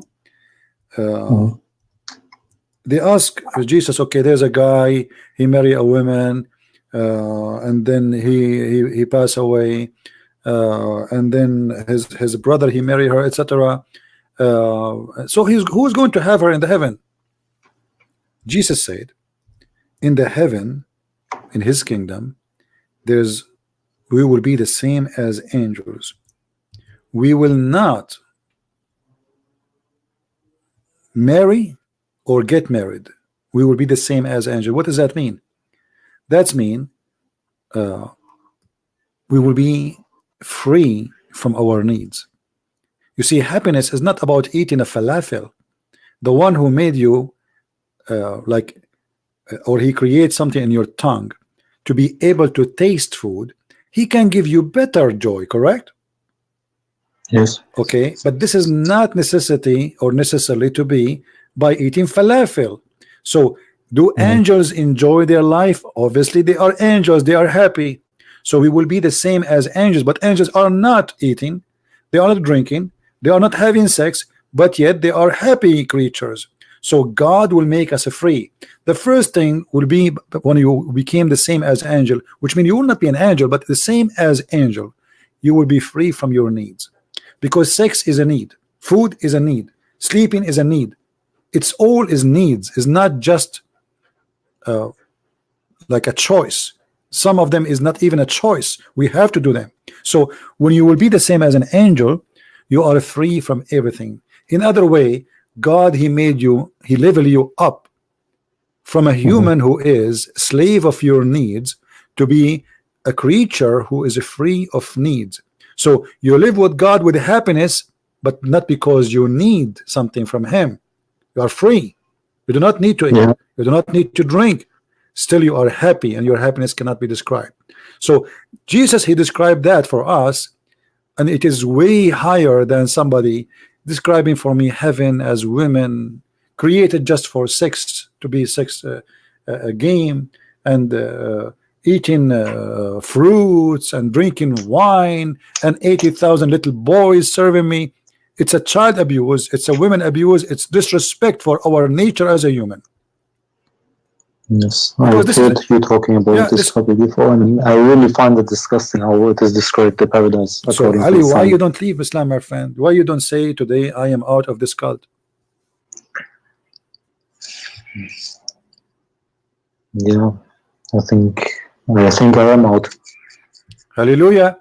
Here we go. Our friend Ali, he called us as a Muslim, and now he is not a Muslim no more. Ali, you just made a decision, and this is a very important decision. You don't want to be Muslim no more, and you just denounce Islam. You refuse it. So why you don't accept Jesus? Have you ever heard of a name better than his name? Have you ever heard of a teaching better than his teaching? It's very good what I heard up to now about our Jesus and the life of Jesus. But for example, I had a question also about it, because, for example, there's no book like in Islam, right? The 4 Gospels are not like just one book like in Quran, right? No, it doesn't matter. 4 books is 4 witnesses. It's the same one book. You see, when we say 4 books, we are not talking about 4 messages. We are talking about the same thing. It's just 4 writers, 4 witnesses. And actually, in Islam, Muhammad, he changed the law from 1 witness to 4 witness for adultery, correct? Okay. So if adultery in Islam need 4 witnesses, isn't it better to have it 4 witnesses for God from 1? Yes, for sure. 4 witnesses, they confirm all of them the same thing. That will make it more accurate and will confirm that it's not just one person. Maybe he made a mistake, maybe there's something wrong there. 4 witnesses, all of them, they are delivering the same message. So that is better for us as a Christian, not for our bad, it's for our good. Okay, but CP, for example, when I was like truly believing in Islam, and before I started doubting it, I tried to obviously read about Christianity, and there was always the concept of the Trinity, right? But I mean, if the Trinity is right, I mean, why is it then not so easy to understand? I mean, is there a reason why it's difficult to understand? See, first of all, God is a miracle. God himself is a miracle. Do you know what miracle mean? Yes, kind of, yes. What is miracle? Miracle is something which is unnatural, basically, but miracle I don't know. I know what a miracle is, but I don't know how to explain. Miracle is something we cannot understand how it happened, right? Yes. Okay, God is a miracle. So in order, when you say we cannot comprehend how his glory. However, the Trinity is very easy. If you look around you, you see everything is created around us have the fingerprint or signature of God. As an example, the Quran says that every living thing is from water, correct? Yes. Okay. Well, water is H2O. Yes. Okay, 3. Okay. Well, why the water is if you go the golden ratio, it is 1 to 2, 3. Why? Golden ratio is we are talking about science now. We are talking about this is just the ratio of a beauty, signature of God. All the trees in the world, all beautiful things in the world exist based on the golden ratio, because there's one artist, one creator. Trinity is very simple. I'm going to do I don't know, like maybe I need to do some drawing, but if we look at the sun in the sky, we have a star, right? It's called the sun. And the reason we call it the sun, I mean, we could say we have sunny day, we have a rainy day. So sunny day, I mean, we see the sun. So it is something we see. It is a star. But there is a light coming from the sun which make us see the star, correct? Yes. Otherwise, the star will not be seen if there's no light. Yes. And then there is a heat come from the sun, but we don't feel the heat. I mean, we don't see the heat, we feel it. Correct? Yes, correct. They are 3, but all of them, they are the sun. The sun as a star, the sun as light, the sun as heat, still the sun. The sun as a star is there up in heaven. The light is here in my room. In the same time, it is there because it's coming from the same source, which is the sun. In the same time, there's something, it's called heat. We don't see, we feel. This is what is the Holy Spirit. The Holy Spirit is the Spirit of God accompany us down in earth. We don't see, but we can feel when we believe. The light is the Word of God, that is Jesus. He is the visible image of the invisible God. God in heaven, because his glory is so amazing, you cannot see him, otherwise you will go, you will die. Actually, if you stare at the little tiny sun, which is tiny compared to what is God is, you will go blind. If you look at the sun for 2 minutes, you will go blind. So imagine if God himself we are looking at. So Trinity is very simple. God, he came to us in a visible image, which is the image of the Messiah. So the Messiah is nothing but the image, or the visible image of the invisible God. Now, we believe in the same time that we have one God, but is it possible that God can be three persons in the same time? Well, God, if he is God, then why we call him God if he cannot be? Yes, of course. You know, we call somebody Almighty because he's Almighty. That means there's no limit for what he can do or what he is. So if he is what he is, this is what he introduced himself to us. This is what he is. If there is a guy, he is from India, he's a Hindu, let us say, he said, I have 1,000 God, and then we discovered that yes, there is 1,000 God. That will not change the fact that yes, there is 1,000 God. It's not about the numbers, right? Yes, it is about the fact. So either we accept it that this is the fact, or we refuse it. This is how God he present himself to us, that this is I am one, yet I am a three person. Or we say I'm not going to believe in that. However, everything the Messiah he came with to prove to us that this is true. You know, we as a Christian, we feel the Holy Spirit, and we saw the power of the Holy Spirit, and we saw the power of Jesus, and always the Holy Spirit is with. Jesus said, I will leave you, and every two mention my name, I will be between them, which means I will be the third. How he can be between us? By his invisible image. Well, what does that mean? We have God, we have the Holy Spirit, we have the man, which is supposedly Jesus. So the Holy Spirit is with us always. So he said, I will go and I will leave with you the Comforter, and the Comforter is the Spirit. So God has a spirit in Christianity. God is a spirit in Christianity. God is capable of in Christianity. In Islam, no. The Muslim, they say to you, God don't have a spirit.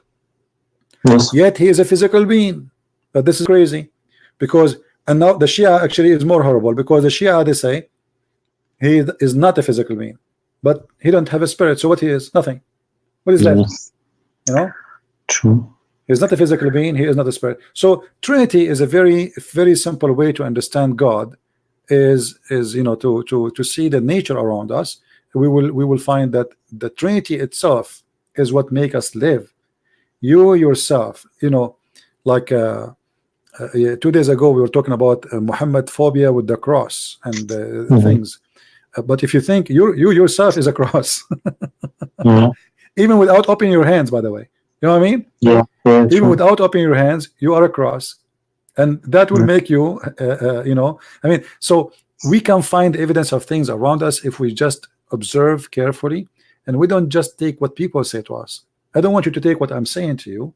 I want you to think about it, which means don't make decision because a Christian Prince he said things. No. You make decision because you think about it and you agree with it, and then you say, okay, this is right or this is wrong. No, I mean, when I was a Muslim, I was super convinced of this. I mean, I was very strong in my belief and about everything what the people told me about Islam and what I read about it, and I listened to many Shia scholars and stuff. But since I started reading just about Muhammad himself, I started realizing there's something wrong. That's why my doubts actually started, because how can he marry a good girl which was only 6 years of age, and just many horrible other things. And just if you compare Muhammad to Jesus, you can already see that between them there's a world difference. So we cannot compare. But I was just comparing between Muhammad and Jesus is an insult to Jesus. You see, we have the holiness and we have the madness. We have, while Jesus was forgiving his enemies in the cross, Muhammad was putting nails in their eyes and torturing them. And Muhammad, I mean, name one thing Muhammad ugly did not do. not even one thing he did not do, I mean, is not ugly. Like, look, just to show you how Muslims they act. This guy, his name is Muslim Proper. He's saying, Chris CP, I am a cross right now. You see, they are making fun. I am a cross. Yes, your shape in the shape of a cross. You are being silly. He's making fun, but this is true. You are in the shape of a cross. Yeah. Actually, everything around you in this life is, if you you know, if you put like a glass in the front of the sun, you will see the light will come to you as a cross too. Anything around you is crucifixion. And the crucifixion, the funny, they are making fun of the crucifixion, but Allah himself, he chose to punish people with the cross. Yeah. And I mean, what was this story that the Muslims always keep saying, which is written in the Quran, that Allah made someone look like Jesus to die on the cross? I mean, wouldn't then Allah be the person who made the Christians even like he deceived them? Exactly, he deceived them. He's a liar, he's a deceiver, and this is why my book is called The Deception of Allah, because Allah is the biggest deceiver. It's what he say in the Quran. They deceive, and he deceive, and he's the best of deceivers. So Allah, he put someone look like Jesus in the cross in order to save Isa. But look how the Muslims, they get their prophet busted. Jesus in the cross was saved. Muhammad dying was not saved. Why? Why Allah, he saved Jesus, he don't want to save Muhammad? And he died like his aorta was cut or something. He felt it like so that. how somebody, okay, the Muslim, they say that the most beloved person to Allah is Muhammad. So Allah saved Jesus, who is not the most beloved person to Allah, and he did not save the poor Muhammad for 3-4 years, suffering from this pain. He vomit everything he eat, and Allah did not send a clown to eat the goat instead of him. Yeah. No, Islam doesn't make sense. And what is this concept of the Mahdi, you know, which comes for the Shia? I mean, there's an Antichrist and a Mahdi coming. Another Shia fiction, you know. And Mahdi is a person who was exist, and the Caliphate, he killed him obviously overnight. And those people, poor people, they told him, so they would not make revolution. They told him he's gone. He will be back. like Al-Qaddafi, he killed a Shia scholar. You know, he went to Libya. Al-Qaddafi, he denied that he met him. So the Caliphate, he killed this guy, and they spread rumors, you know, like the same as the British intelligence. They made the guy Ahmad Mirza Ghulam the Messiah. You know, the British intelligence, when they were in India, the Muslim, they start fighting against them. And then as usual, this you know, big organization, empire, they want soldiers to fight against those who they are fighting them from the Muslims. So what they did, they created Ahmad Mirza Ghulam. Ahmad Mirza Ghulam suddenly became the Messiah, sponsored by the British intelligence, and many start believing. And the first thing Ahmad Mirza Ghulam, he said to them, join the British army. The same as the Shia in many countries in the Middle East.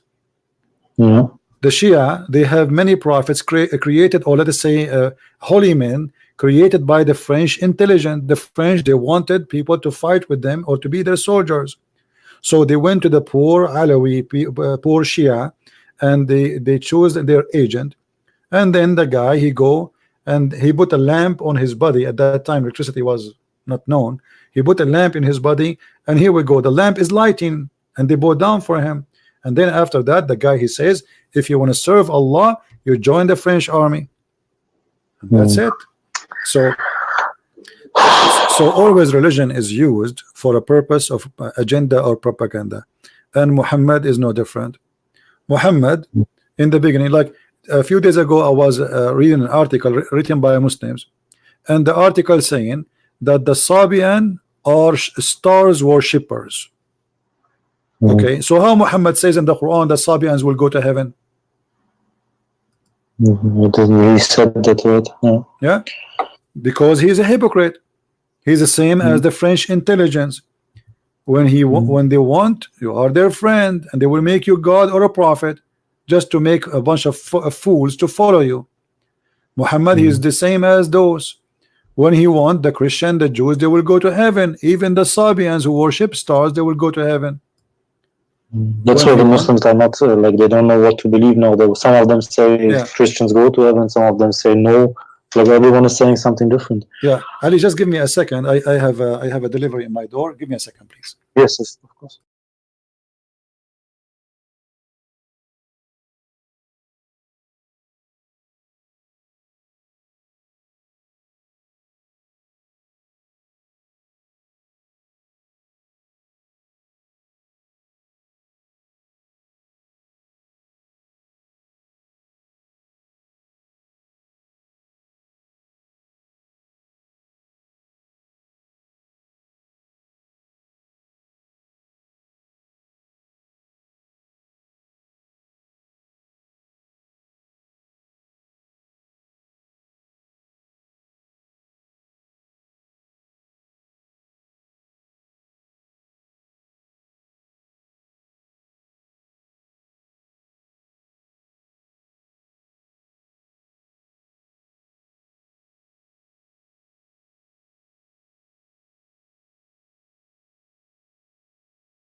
That's horrible. That's actually shocking.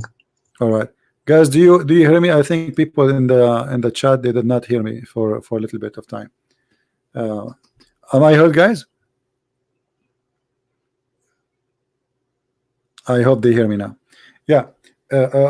Anyway, Ali, I think you as a person, you have to make a decision, and the decision is very simple.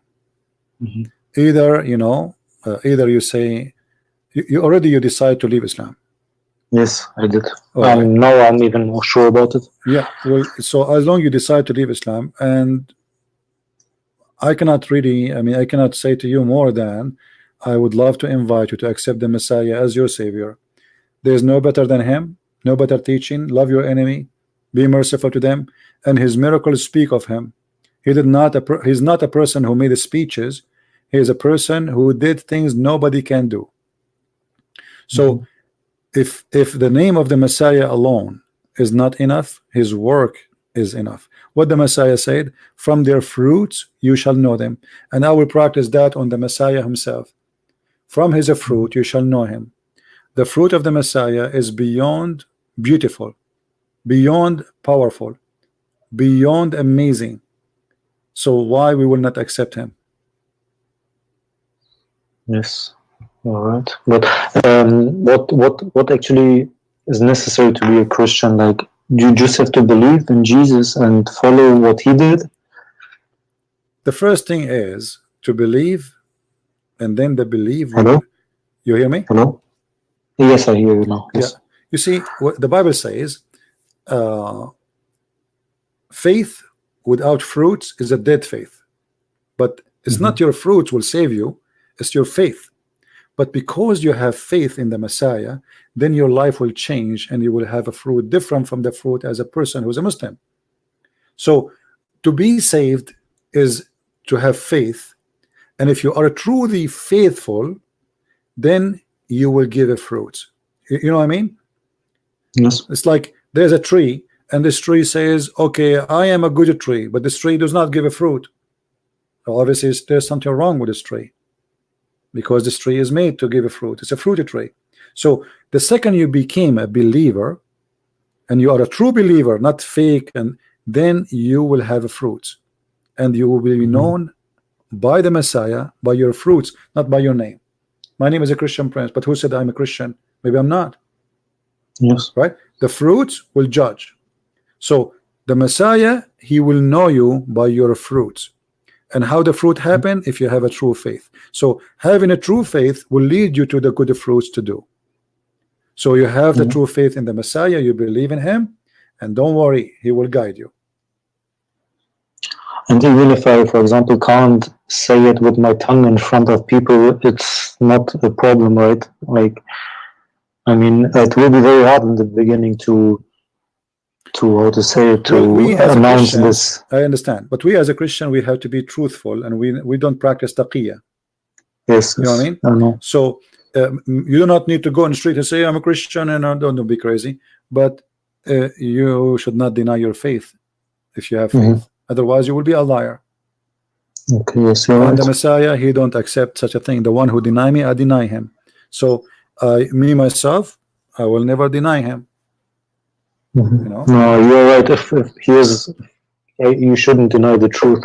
Yeah. So be smart. The Messiah, he said, be smart, you know, and be peaceful in the same time. So be wise and be smart and be peaceful.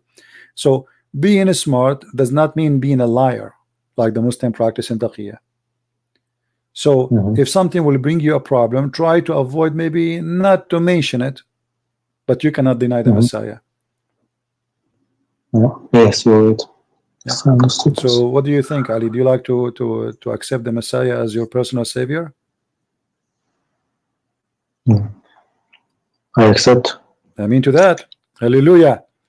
We have our friend now. He became our brother. Ali, he called me as a Muslim, and now he is accepting the Messiah as a savior.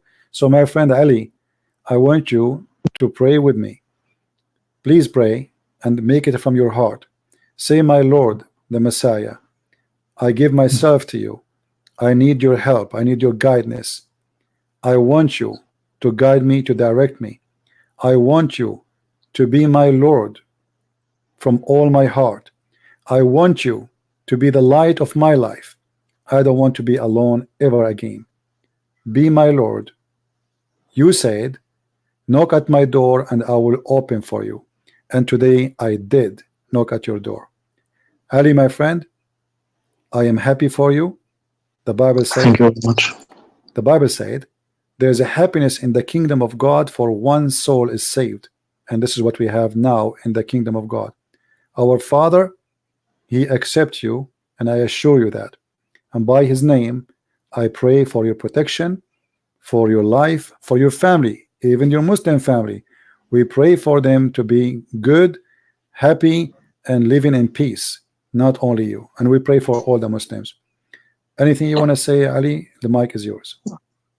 I just want to say just my last words to you, CP, because without you, all this wouldn't be possible. I'm watching your videos for many months, and without you, it wouldn't be possible that I accept Christ today. So I just want to say thank you very much, and I hope I can talk to you soon again. You're welcome. Thank you very and much. Ali, if you want, you can bring your family. If they want to talk to me, even in private, I have no problem. Okay, thank you very much. I will try my best. Because there's many people, they like, you know, I talk to them in private because they are shy, or, you know, there's danger or whatever, you know. So even if your family want to talk to me in private, you can call me, but just tell me so I can set a time, and I will be happy to speak to your family. Okay, thank you very much. If you really, I try to pray as a Christian for you. Thank you very much. Thank you, my friend, and may the Lord bless you. And I ask all the Christians who they are listening to pray to our brother Ali to have a good life and to have a good relationship with the Lord, and he will never deny him by any way, by any means. Thank you, Ali, and take care. Thank you very much. Thank you. Bye.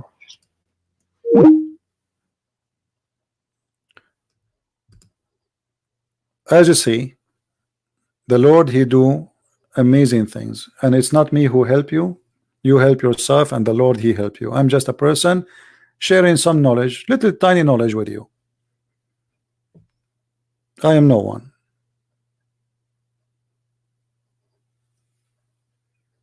It is you, myself, yourself, who help yourself.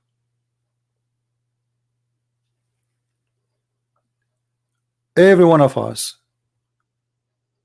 who suffer from a problem, sometimes we complain about something, sometimes we are bothered by something, but we don't want to, we don't want to do something to change it.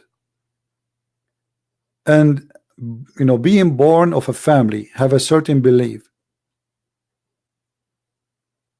you should always accept a belief, not in heritage. Which means even if you are born as a Christian and you are not really thinking to be Christian, why you want to be Christian? By name? Even for the Lord you are not accepted. Christianity does not care for numbers. We don't do what the Muslims do. They say we are 0.4 whatever billion. If we count the Christians, we are more than 3 billion, but this is not a true number, because there's many are fake names. This is why the Messiah says, not everyone says to me, Lord, Lord, will enter the kingdom of my Father, but the one who do his will. So Christ is not the same as Muhammad, not the same as Allah. He don't care for shahada. He don't care for you to make a witness. He cares for you to be truthful. And this is how we know the true God from the fraud. The fraud is a fraud. Just say shahada and you are welcome.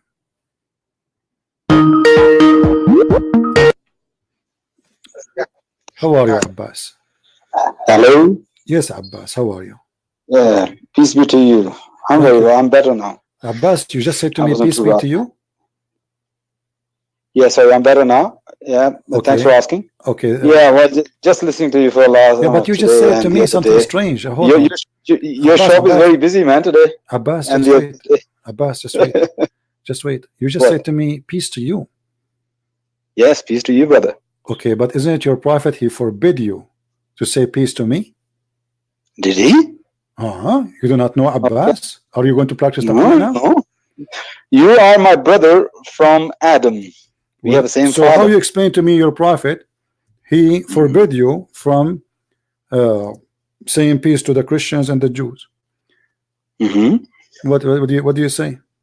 Didn't he say wa alaikum when they say alaikum to him? When Aisha said, why did he say that? He said wa alaikum. Don't. And to you. My friend, let me show you the hadith in the screen. And you read it. You call me your friend, your friend? I am a Christian. I can call you even my brother, but you cannot call me that. Didn't your God of the Bible told David to kill everybody who doesn't believe? Well, slaughter everybody? It's the same God? Okay, hold on. Who is the one who told David that? When David go and kill, God blessed him, and he killed everybody on the mountain hills, on the plains. He destroyed the nations, and he destroyed their worship places, and he bring a lot of treasure. Wait a minute, let me make my point. He bring a lot of treasure, silver, gold, and everything for God, and God has blessed him. And remember, don't forget, David was of the heart of God. That was all the heart of God was doing it. David what a beautiful heart. David was what? Stealing things, killing people. David was what? First of all, David was a man of God's own heart. This is God's heart was not very clean, not very holy. This is part of the fraud of Islam. When David decided to build a temple for God, God said to David, your money and your temple is not accepted, for you are a criminal and your hands is full of blood. So you are a liar, Abbas. Secondly, so God's heart is criminal. Listen, because David was God's own heart. Don't forget the hadith is in the front if you read it. Hang on a minute. Oh, okay, we're going to come back to David. Yeah, we'll come to anywhere you want, no problem. Yeah. What is that? Abu Hurairah reported that the Prophet ﷺ, may bless him and grant him peace, said, do not give the people of the book the greeting first. Force them to the narrowest part of the road. Yeah, well, I'm sure there's a context to it. Because people of the book at that particular time might be very horrible give me the people, context. Give me and the context. about them. It says, okay, hold on. Okay, hold on. Give me the context of it. Give me the context. Go ahead. we have to read the proper book of the hadith where there's a siyaq sabah. Read it. Because we are told, remember, we have argue about that before. Remember in Islam, chapter 5, verse 5 tells you that you can marry a Jewish and a Christian woman. So you telling me, Christian or Jew, I marry with a Christian or a Jew, and I'm not allowed to give her peace? Because she's a Christian Jew, I'm not allowed to give her a peace? That's what he's saying? Is that how your logic works? Okay, well, hold on. See how twisted your logic is. You see how twisted your prophet common logic. Sense. So you are saying to me now, everybody heard you, that this is a twisted logic, that you cannot say peace to the Christians, but you can have sex with their women. No. You need to understand something as a bigger picture, not just pick and choose from. You are the one who said that to me. It's not me who said that. It is not me. It is not me who said that. It is you, Abdul. It is not me who said this is twisted logic. It's you. Who is the one who used the word twisted? I. Okay. Because you are the one who's twisted. Why you say that? Because this you said, how we cannot say Salamu Alaikum, but yet we can sleep with your women, correct? So that's why I said, when even if you can have a marry with a Jewish and Christian, that means you can have, you love them, read for me this chapter. Peace, you protect them. Read for me this chapter. Read for me. This hadith says that means this hadith has a context. Let us and maybe at that particular time, those people of the book were very horrible people. Hold on. So then don't say that. No. So it's probably, let me get you busted. Let me get you busted. Read for me the verse in front of you. Right. What chapter and verse? Chapter 2, verse 2 to 1. Right. And do not marry unbelieving women. We talked about that before. We talked about this is not talking about Jews and Christians. Jews and Christians are considered as Ahl Kitab. Are you sure? This is talking about Mushrikun. Are you sure? Yes. Oh, I'm damn sure. If I show you that you are lying, are you going to apologize? You have to choose one of two. Either you say I'm lying, or you say I was ignorant trying to play smart. Which one you choose? I'm going to say you are wrong. Okay. And you will be wrong. Which interpretation you like me to show you? Third option, Trinity. Which interpretation you like me to show you? Interpretation. Why going to interpretation? Is not the verse is not clear enough for you? Yeah. So why you Muslim have interpretation if the verse is clear? So you saying all the interpretations are correct? I can't laugh like Bart Simpson. I'm saying all of you Muslims are hypocrite, and you try always to manipulate the words. So the interpretation is accurate when you want, you don't want it. So now, based in who is the one who told you that the mushrikeen is not the Christians? Okay, show me in the Quran where Allah mentioned Kitab as mushrikun. Okay. And I'll show you the verse where Allah in the same verse distinguishedly say Kitab and mushrikun in the same verse. I'll show you that. Okay, so if I show you that the Christians are mushrikeen in the Quran, what you will do? No, Christians are mushrikeen. This you show me the Christians are addressed as mushrikun. Sure, the Christians all over the Quran. No, they are addressed as not Ahl Kitab, not Nasara, not Yahud, but addressed as mushrikun. Okay, here we go. Read with me. Chapter 5, verse number 17. What it says? Chapter 5, verse number 17. Yeah, what it says. Is the Christian mushrikeen or not? In the Quran. Did you hear me what I said? I just heard you. Yeah. They are addressed as oh you mushrikun, oh mushrikun. Okay, you want the word mushrikun exactly? No, they are addressed as Nasara. And Nasara, yes, they are in mushrikun. But mushrikun, for example, in the army, they're all soldiers, but they have different titles. Okay, read this verse for me. Read this verse for me. Let us laugh. Another verse. Let us laugh together. Another verse. Okay, just for the sake of fun. When the Quran says that the Christians are mushrikeen, and the Quran says in the other verse that don't marry from the mushrikeen. So you are saying to me the Christians are not mushrikeen, or they are mushrikeen? Or what happened? The Christians are addressed as Nasara. Don't be stupid. Nasara is a name. Nasara is a name. Mushrikeen is situation. is them associating someone with God. Stop being stupid. So did the Quran call the Christian mushrikeen? Yes or no? Quran did not address them as oh mushrikun. Quran always say oh Nasara. He did address them. You are a liar. Chapter 5 verse number 72. Yeah. The verse in front of you. Put the translation on, man. I'm not an Arab. Why? You are not an Arab?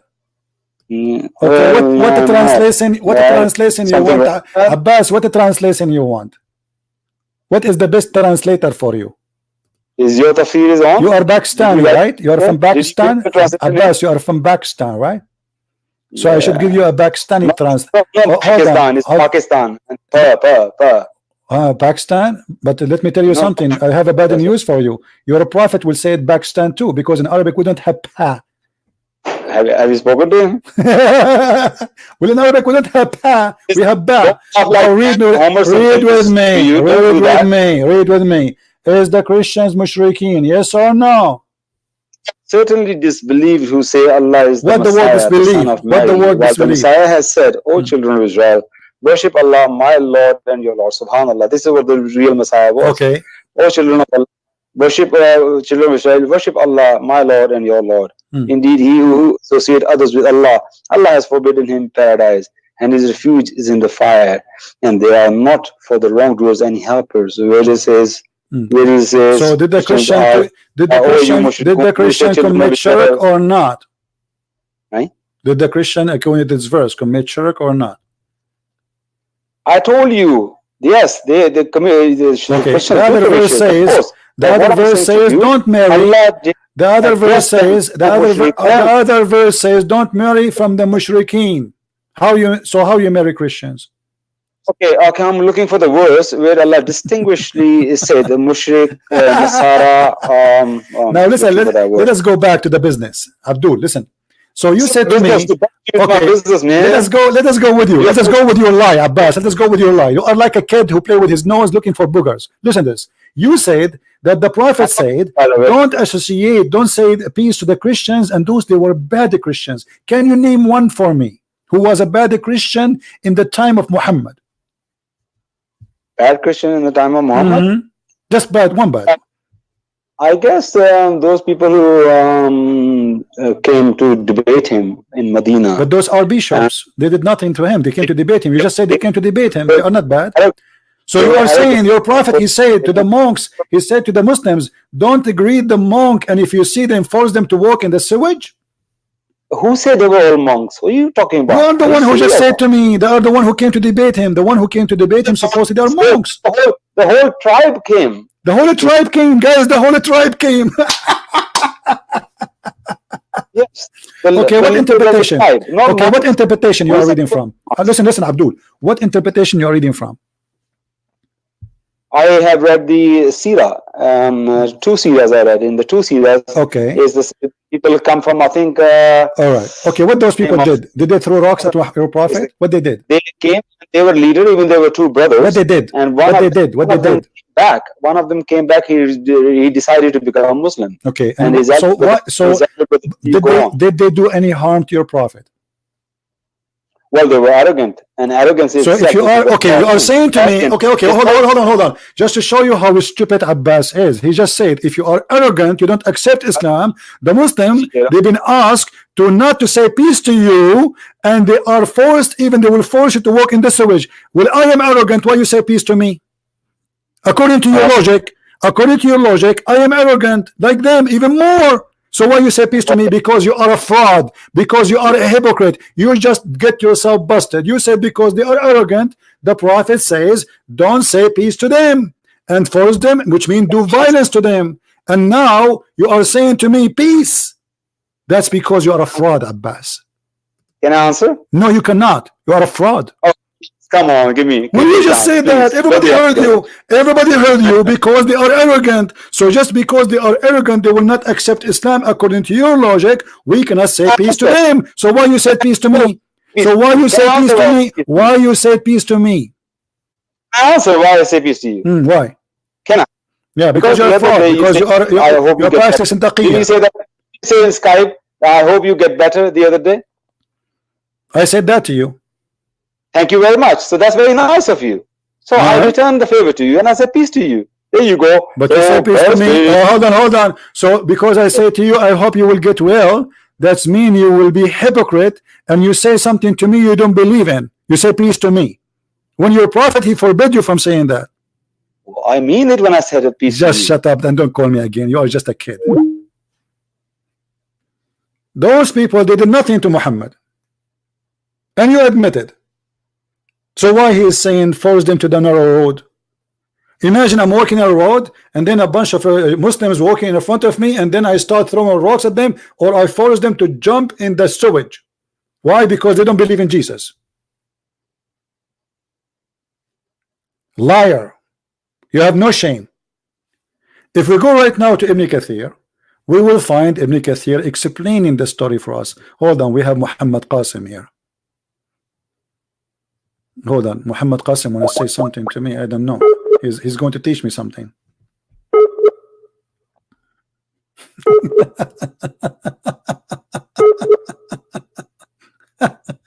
Muhammad Qasim is using the internet of the neighbors. It's not working. Peace in English is the word salam, the name of Allah. So you can say peace, but you cannot say salam. Look at this stupid idiot. Look at this guy. Look at this. Look at the madness and stupidity. Peace in English is salam, the name of Allah. So you can say peace, but you cannot say salam. So he said to me peace in English, but he cannot say salam to me in Arabic. I mean, do you see the logic? You stupid idiot. The word peace means peace. Doesn't matter what if in Arabic or not. And how salam is the name of Allah? The word salam exists before Islam, and it's not Arabic. It is shalom.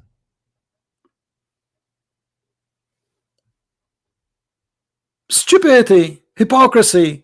Or I can say to you peace in English, I cannot say to you salam in Arabic, brother. Do you see the hypocrisy? Hypocrite. The third column religion. This is the third column religion.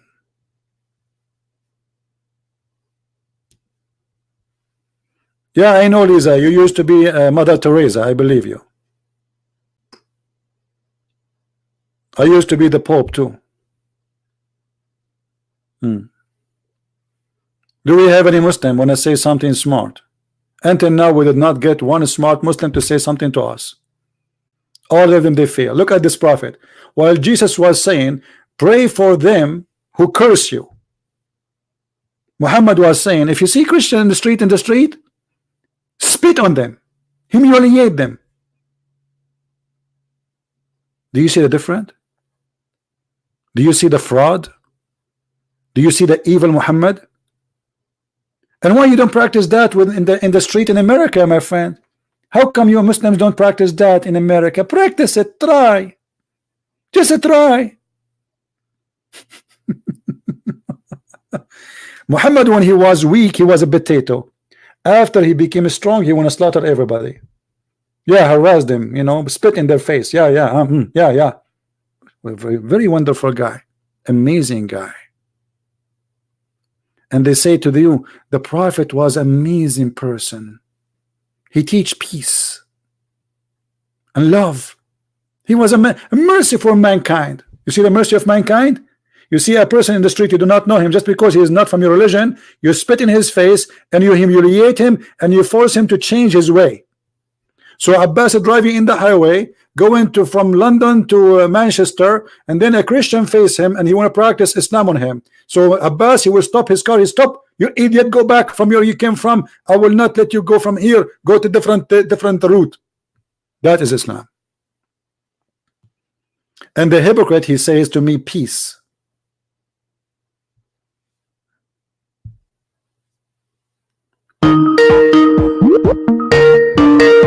Abu is calling again. How are you, Abu? Hello. Do you like to cough before you start? No, I think I'm done with coughing now. Okay, what do you think about what we are saying now? So what were we talking about? About your prophet saying greetings? If you see Christians in the street, you have to hurt them. From what I understand is that there's a context to that hadith. What is the context for that hadith? I think it was the Prophet was going to war with them. So okay, what is the tribe? What is the Christian tribe? The Prophet he went with war to in Arabian Peninsula. Can you name one for me? Which one? He says if you meet them in the street, what war? You meet them in the street. You meet your enemy in war in the street. I mean, have you ever heard of a stupid answer like this before? See, he was not. You have war between them, and he is in your city, in your town, in your street. That's why he was. We say that he was not at war with all the Christians and the Jews. But he said, he if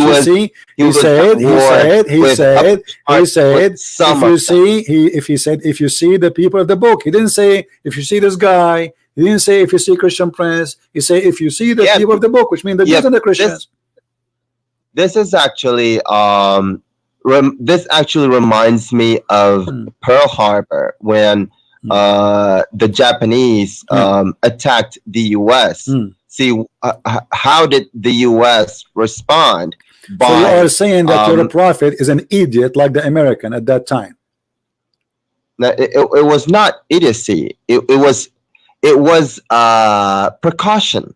But those people did not do anything. And look, he's not capturing them. He is humiliating them. Listen. He is saying to them, don't say peace, which means those people, they will say peace to you. So you cannot say peace to them. So Muhammad is the one who is making the situation bad. He said, don't say peace to them, which means they cannot give them peace.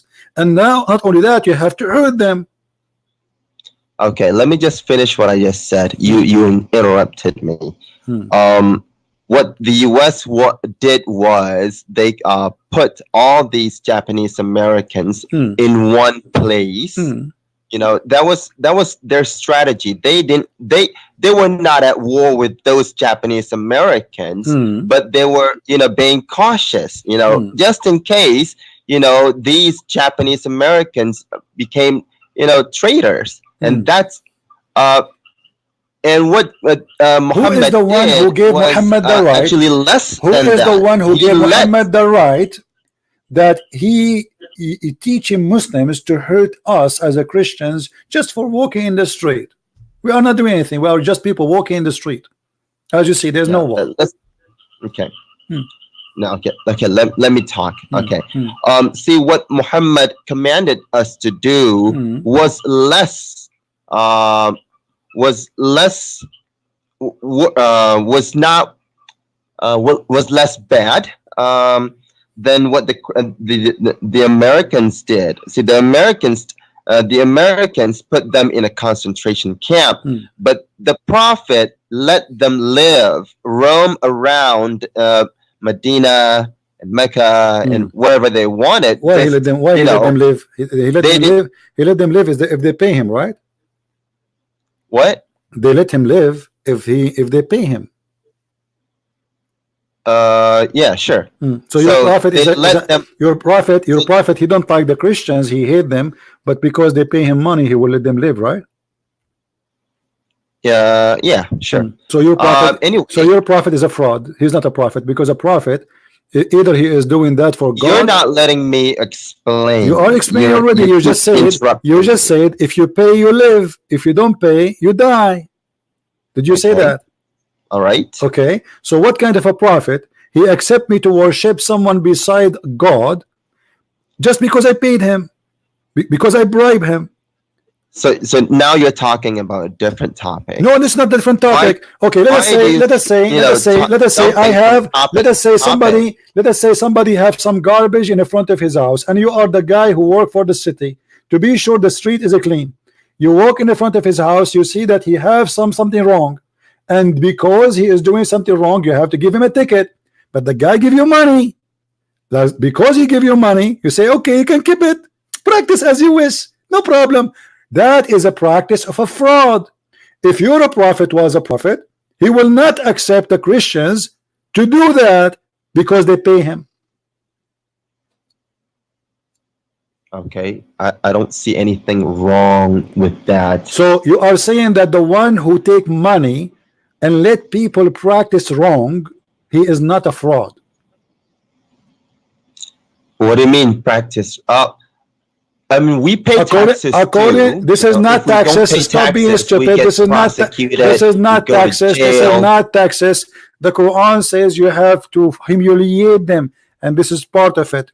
Not only you force them to pay, you have to humiliate them when you see them in the road. You have to spit in their face. That's not true. That's anyway, not true. Okay, no, don't tell me anyway. Are you insisting this is not true? Humiliating them by, making them pay. This is not true. You force them to change their direction from the road. You spit in their face. You are not allowed to elevate the Christians. Yes or no? I'm not allowed to what? Elevate, to honor, to respect. No, that's not right.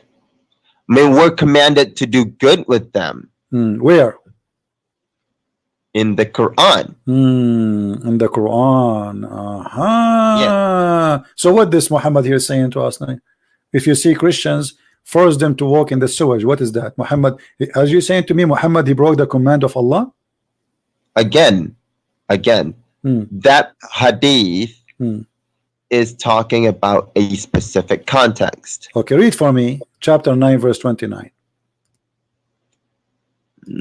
Well, show it to me. You want to cough before you start read, or you want to cough later? I'll cough later. Okay, here we go. Read it. I can't see. Wait, I can't see it. Where? It's in front of you. Abu Hurairah. I don't see it. It's going to take time. So say inshallah, inshallah. Okay. If you say inshallah, you will see it. Oh, there it is. Okay. Okay, where is it? It's in front of you. Read it. This is chapter 9, verse 29. You're still scrolling. Okay. I think you are using the internet of the neighbors. This is why it's so slow. Okay. Fight against those who believe not in Allah, nor in the last day, nor forbid that which has been forbidden by Allah and His Messenger. Okay. Does it say you have they have to feel themselves subdued and humiliated? And yeah, okay. So additional to the payment, additional to the payment. Let me get you busted. Okay, let me excuse me. Let me get you busted. Is that okay? Can we do that? Okay, let us go and see what your scholars they say. Your scholars are not Christian Prince, right? Scholars again. Why do you keep going back to scholars? So what I will do, I will go to who? Not always right. So the scholars are liars? No, scholars make mistakes. But the scholars are not reporting their own opinion. Here they are reporting for us a story. Here we see Ibn Kathir. He says, because of that, again, you're talking about Ibn Kathir. I'm not talking about Ibn Kathir. I'm not talking about Ibn Kathir. I'm not talking about Ibn Kathir. Read carefully with me. I'll put it in the screen. Here we go. This is what the caliphate they did because of Muhammad order. Paying jizya is a sign of kufr and disgrace. Do you see it in the screen?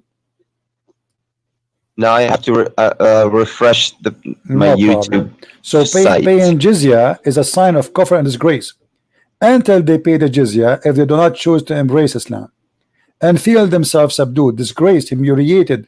Do you see it? Therefore, the Muslims are not allowed to honor the people of the Dhimma, which means the Christian and the Jews, or elevate them above the Muslims, or because for they are miserable, disgraced, humiliated. Muslim recorded that the Prophet said, don't initiate salam to the Jews and the Christians, and if you meet them in the road, force them to the most narrowest alley. This is why the leader, the faithful Umar ibn Khattab, he did demand the well-known condition met by the Christians, those conditions to ensure their continued humiliation, degradation. Why you are lying to us? It's in front of you. Why you are lying? Again, you are talking about tafsir. This is not tafsir. This is what you Muslim did to us. No, it is tafsir. This is the pact of Umar. I don't know who this said is that. the pact of Umar. The pact of Umar. And he's saying to you, Umar, he did that because the Prophet, he insists that we should continue to humiliate them. Yes, by paying the jizya. No, you have to continue humiliation. Additional to the jizya, you have to humiliate them. Look, they have to shave the front of their head. If they want to wear a cross, it have to be many kilograms. They cannot ring the bells of their church. A Muslim can sleep in the house of a Christian for 3 days, for 3 nights for free. Read it. See, where do you get that? It's in front of you. You can search. Tafsir. This is, shut up, you idiot. Where I get those kids from? I mean, it's easier to win the lotto before you can win a smart Muslim. Tafsir, what tafsir? This is a book. This is a book talking about the pact of Umar. This is what the Muslim did. And the Muslim, they claim that Umar was the most justice person after the Prophet.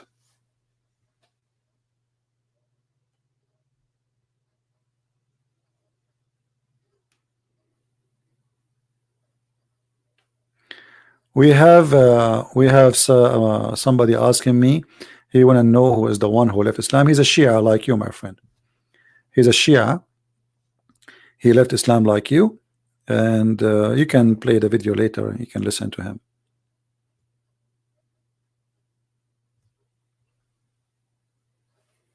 Do you see how they lie? Lying is their practice every day. This is a book. This is a history. This is what Umar al-Khattab he did to the Christians.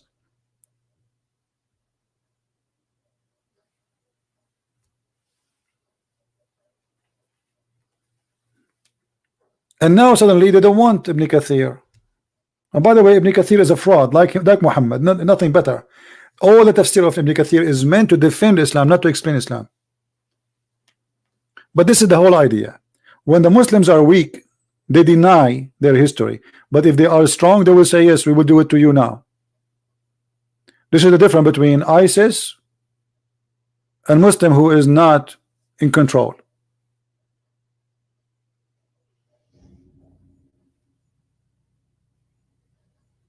When he is in control, he is the same as Muhammad when he is in control. When he is not, he is the same as Muhammad when he is not in control. When Muhammad is not in control, was nice. He says to the Christians, you go to heaven. Jews, you go to heaven. Sabian, you go to heaven. Everybody go to heaven. But this is when he was weak. After he got strong, he want to kill everybody.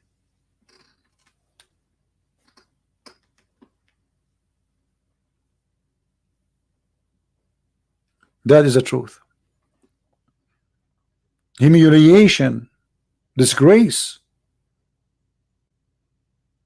And read the pact of Umar. Let me post this link for you so all can see how ugly. Actually, I have this in my book. If you have Deception of Allah, this is the truth.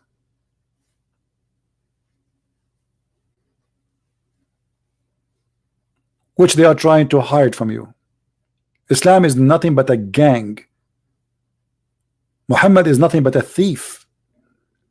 You see, if Muhammad is really working for God, he will not accept the Christians to worship wrong God by paying him. What is the return?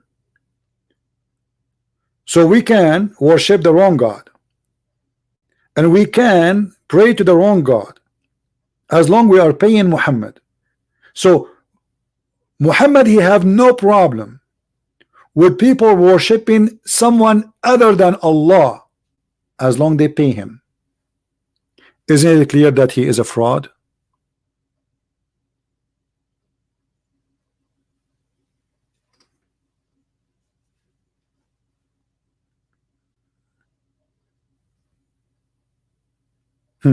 A Muslim saying ISIS is satanic. Well, your prophet, name for me one thing ISIS did Muhammad did not do. Look what Muhammad Qasim he said. ISIS is satanic. Okay, name for me one thing ISIS did is not Islamic.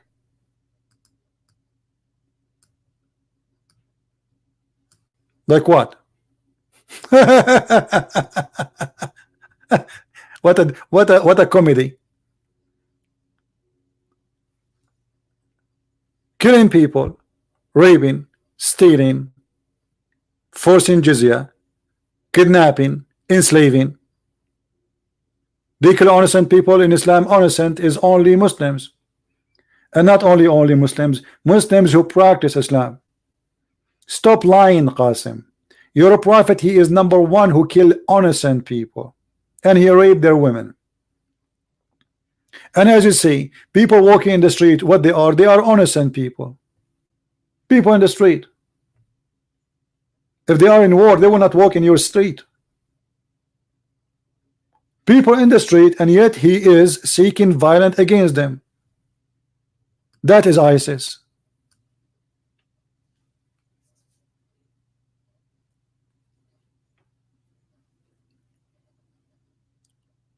So they try to wash their hands from ISIS, says, oh, ISIS does not present Islam. The fact, ISIS are the only true Muslims. And they are the only true one practicing the true Islam. And the rest, they believe that, they knew that ISIS are right, but because they are hypocrites. You see, the Muslim, they play good cop, bad cop. ISIS, they play the bad cop.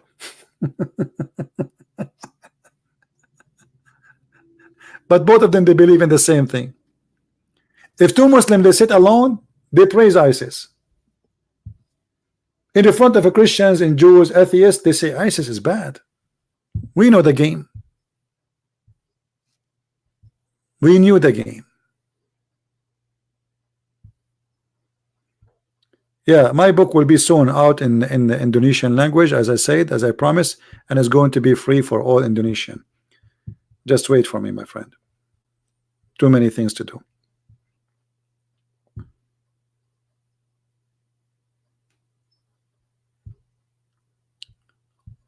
Any Abdul?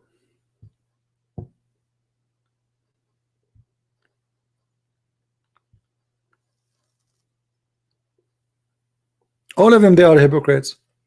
ISIS are hypocrites too. You see, but ISIS are more, let us say, more truthful than the rest. They say, let us say, they speak 70% of the true Islam. Even those ISIS, they are hypocrite.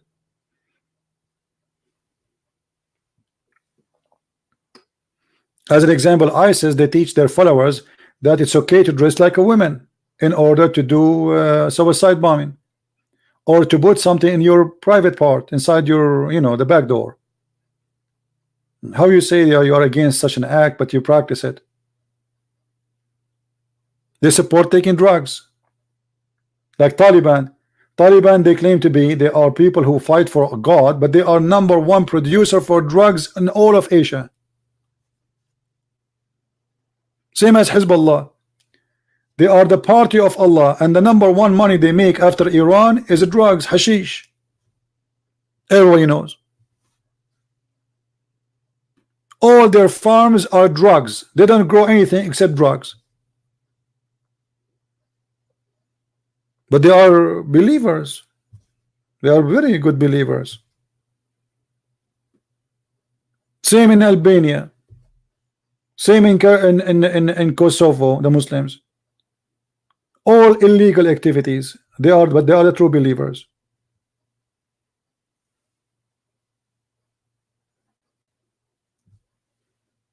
Drugs is #1 business. All right. Anyway, guys, I think we have enough for today. Did we have a good time? Don't forget, please, to download the video and share it with your friends.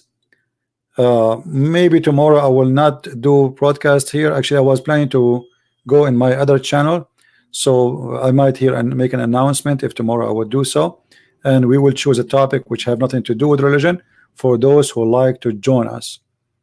And my other channel is called The Quality of Life. And let me see if I can share the link with you for those who do not know yet. If we go here,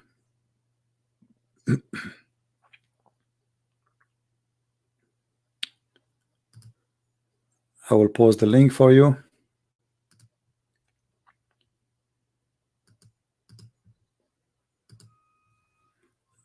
All right, this is the link for those who like to join us. Subscribe there, please. And again, this channel have nothing to do with religion. We speak about things maybe is not your interest, maybe it is your interest. So if you like to join us, we talk about social life, things is right to do, things is not right to do, and we share opinion based in our belief as a Christians. So if you like to join, feel free. No, we are not really about choosing gear, but we spoke about things which is interesting people. Hello? Hello? What is the topic of your discussing? Sorry, say what you're saying. What was the topic that you were discussing earlier? We discussed many things. We discussed many things, including Muhammad is a prophet. Is Muhammad a prophet?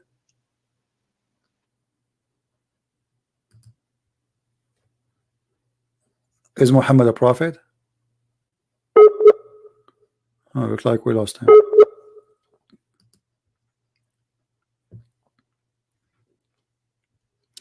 Anyway, guys, this is the other channel.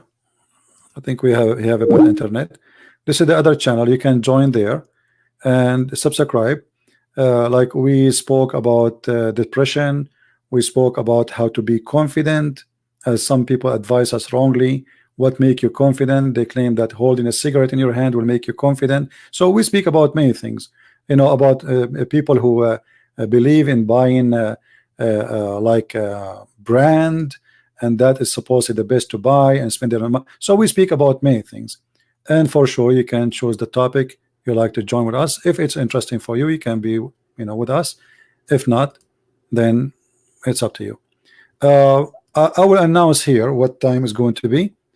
And if you like me to speak about a certain topic, please let me know. But don't forget to, or like choosing a life partner, you know, things which is interesting for us as people, other than, because here we speak only about religion. So I want to give a break for myself and to yourself from speaking about such a madness every day, you know. So we take a break for ourselves. So we give opinion on things which can help us to make a better decision. So if you like me to speak about a certain topic, please leave a comment, and if the topic is interesting for the most of us, I will be happy to share it with you. All right. You know, there is many things in life, like, you know, as an example, you know, somebody, a lady, she is sad because she is not getting a certain kind of clothing, expensive clothing. So some people, they get depressed because of that. You know, I say always try to live and learn how to live, not how to die. When you are a poor person and you spend your day and your life working like a crazy, and then you spend the money you save, which is little, to buy a stupid phone or stupid shoes, that's mean you are learning how to die, not how to live. You became a slave of a big rich man who's taking your money, sucking your blood. This is what we talk about there.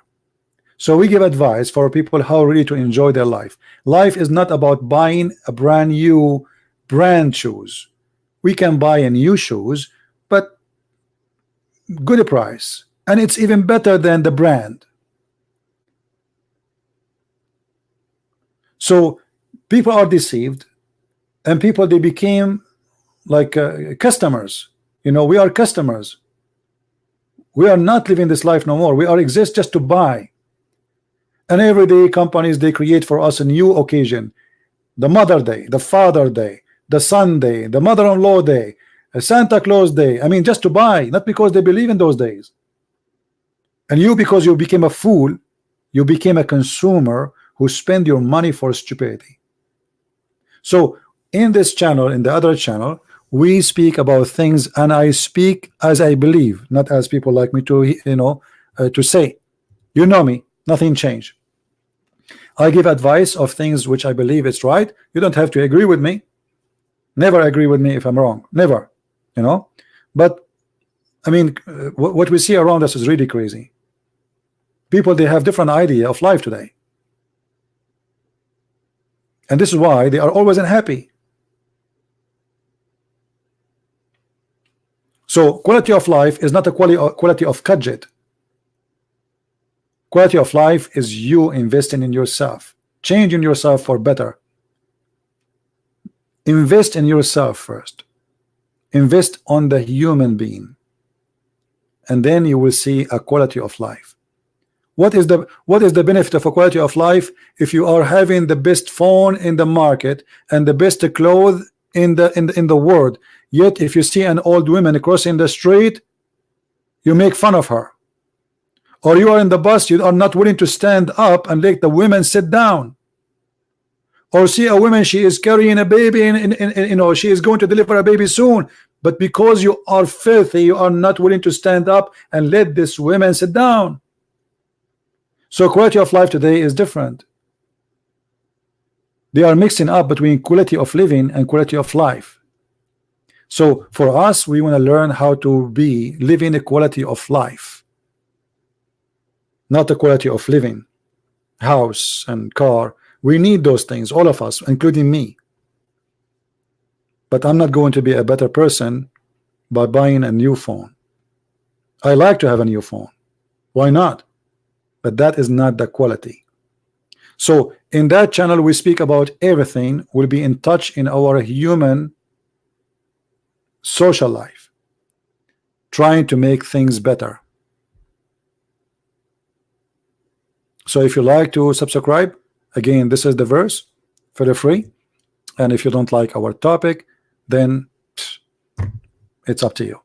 I want to say thank you for you know, for being here, and I think tomorrow I will look at the comments and see what topic we will talk about in the other channel, and based on that we will choose the best. Let us say from your comments we will see what is the most interesting request I receive. So if you have a request to talk about a certain topic, go to that channel, post a comment. As an example, you can watch the video about how to be confident. I saw a video which is have a lot of viewers. Amazingly how sad it is, trying to fool you, saying if you hold a cigarette like this, that's mean you are confident. Madness and stupidity is what leading us today.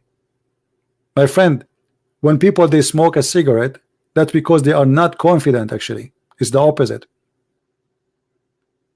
It means there's something missing in your life. When you smoke, when you take drugs, when you do those things, you know it's wrong. So how that will make you confident? Confident about what?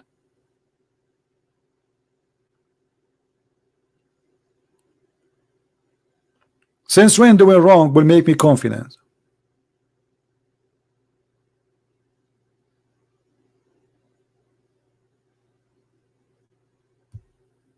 Why people don't want to use their brain?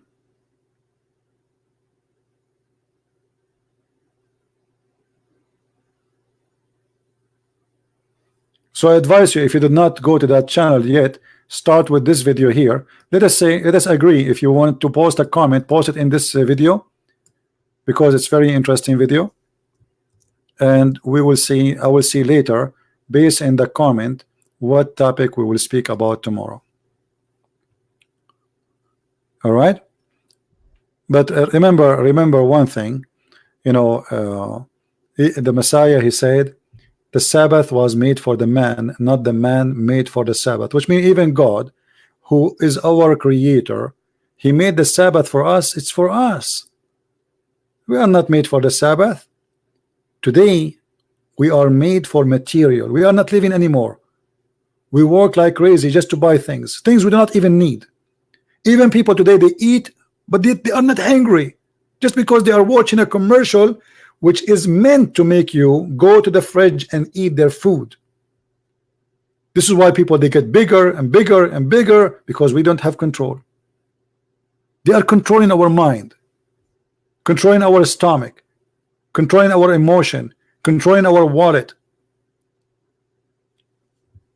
This is what happened when you are away from the Lord. Don't let them control you. Never.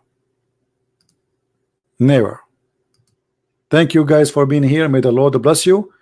And until I see you soon with my other channel, we will take a break from this one maybe for 2 days. And tomorrow I will be in the other channel, or maybe even tonight. I'm not sure. I will make an announcement about it, and I will see you soon.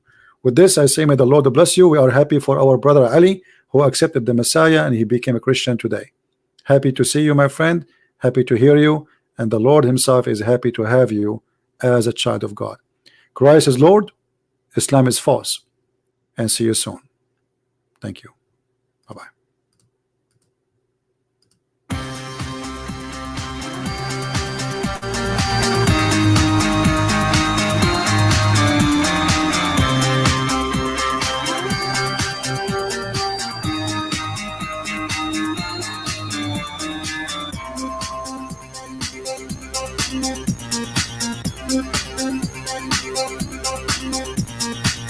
Thank you.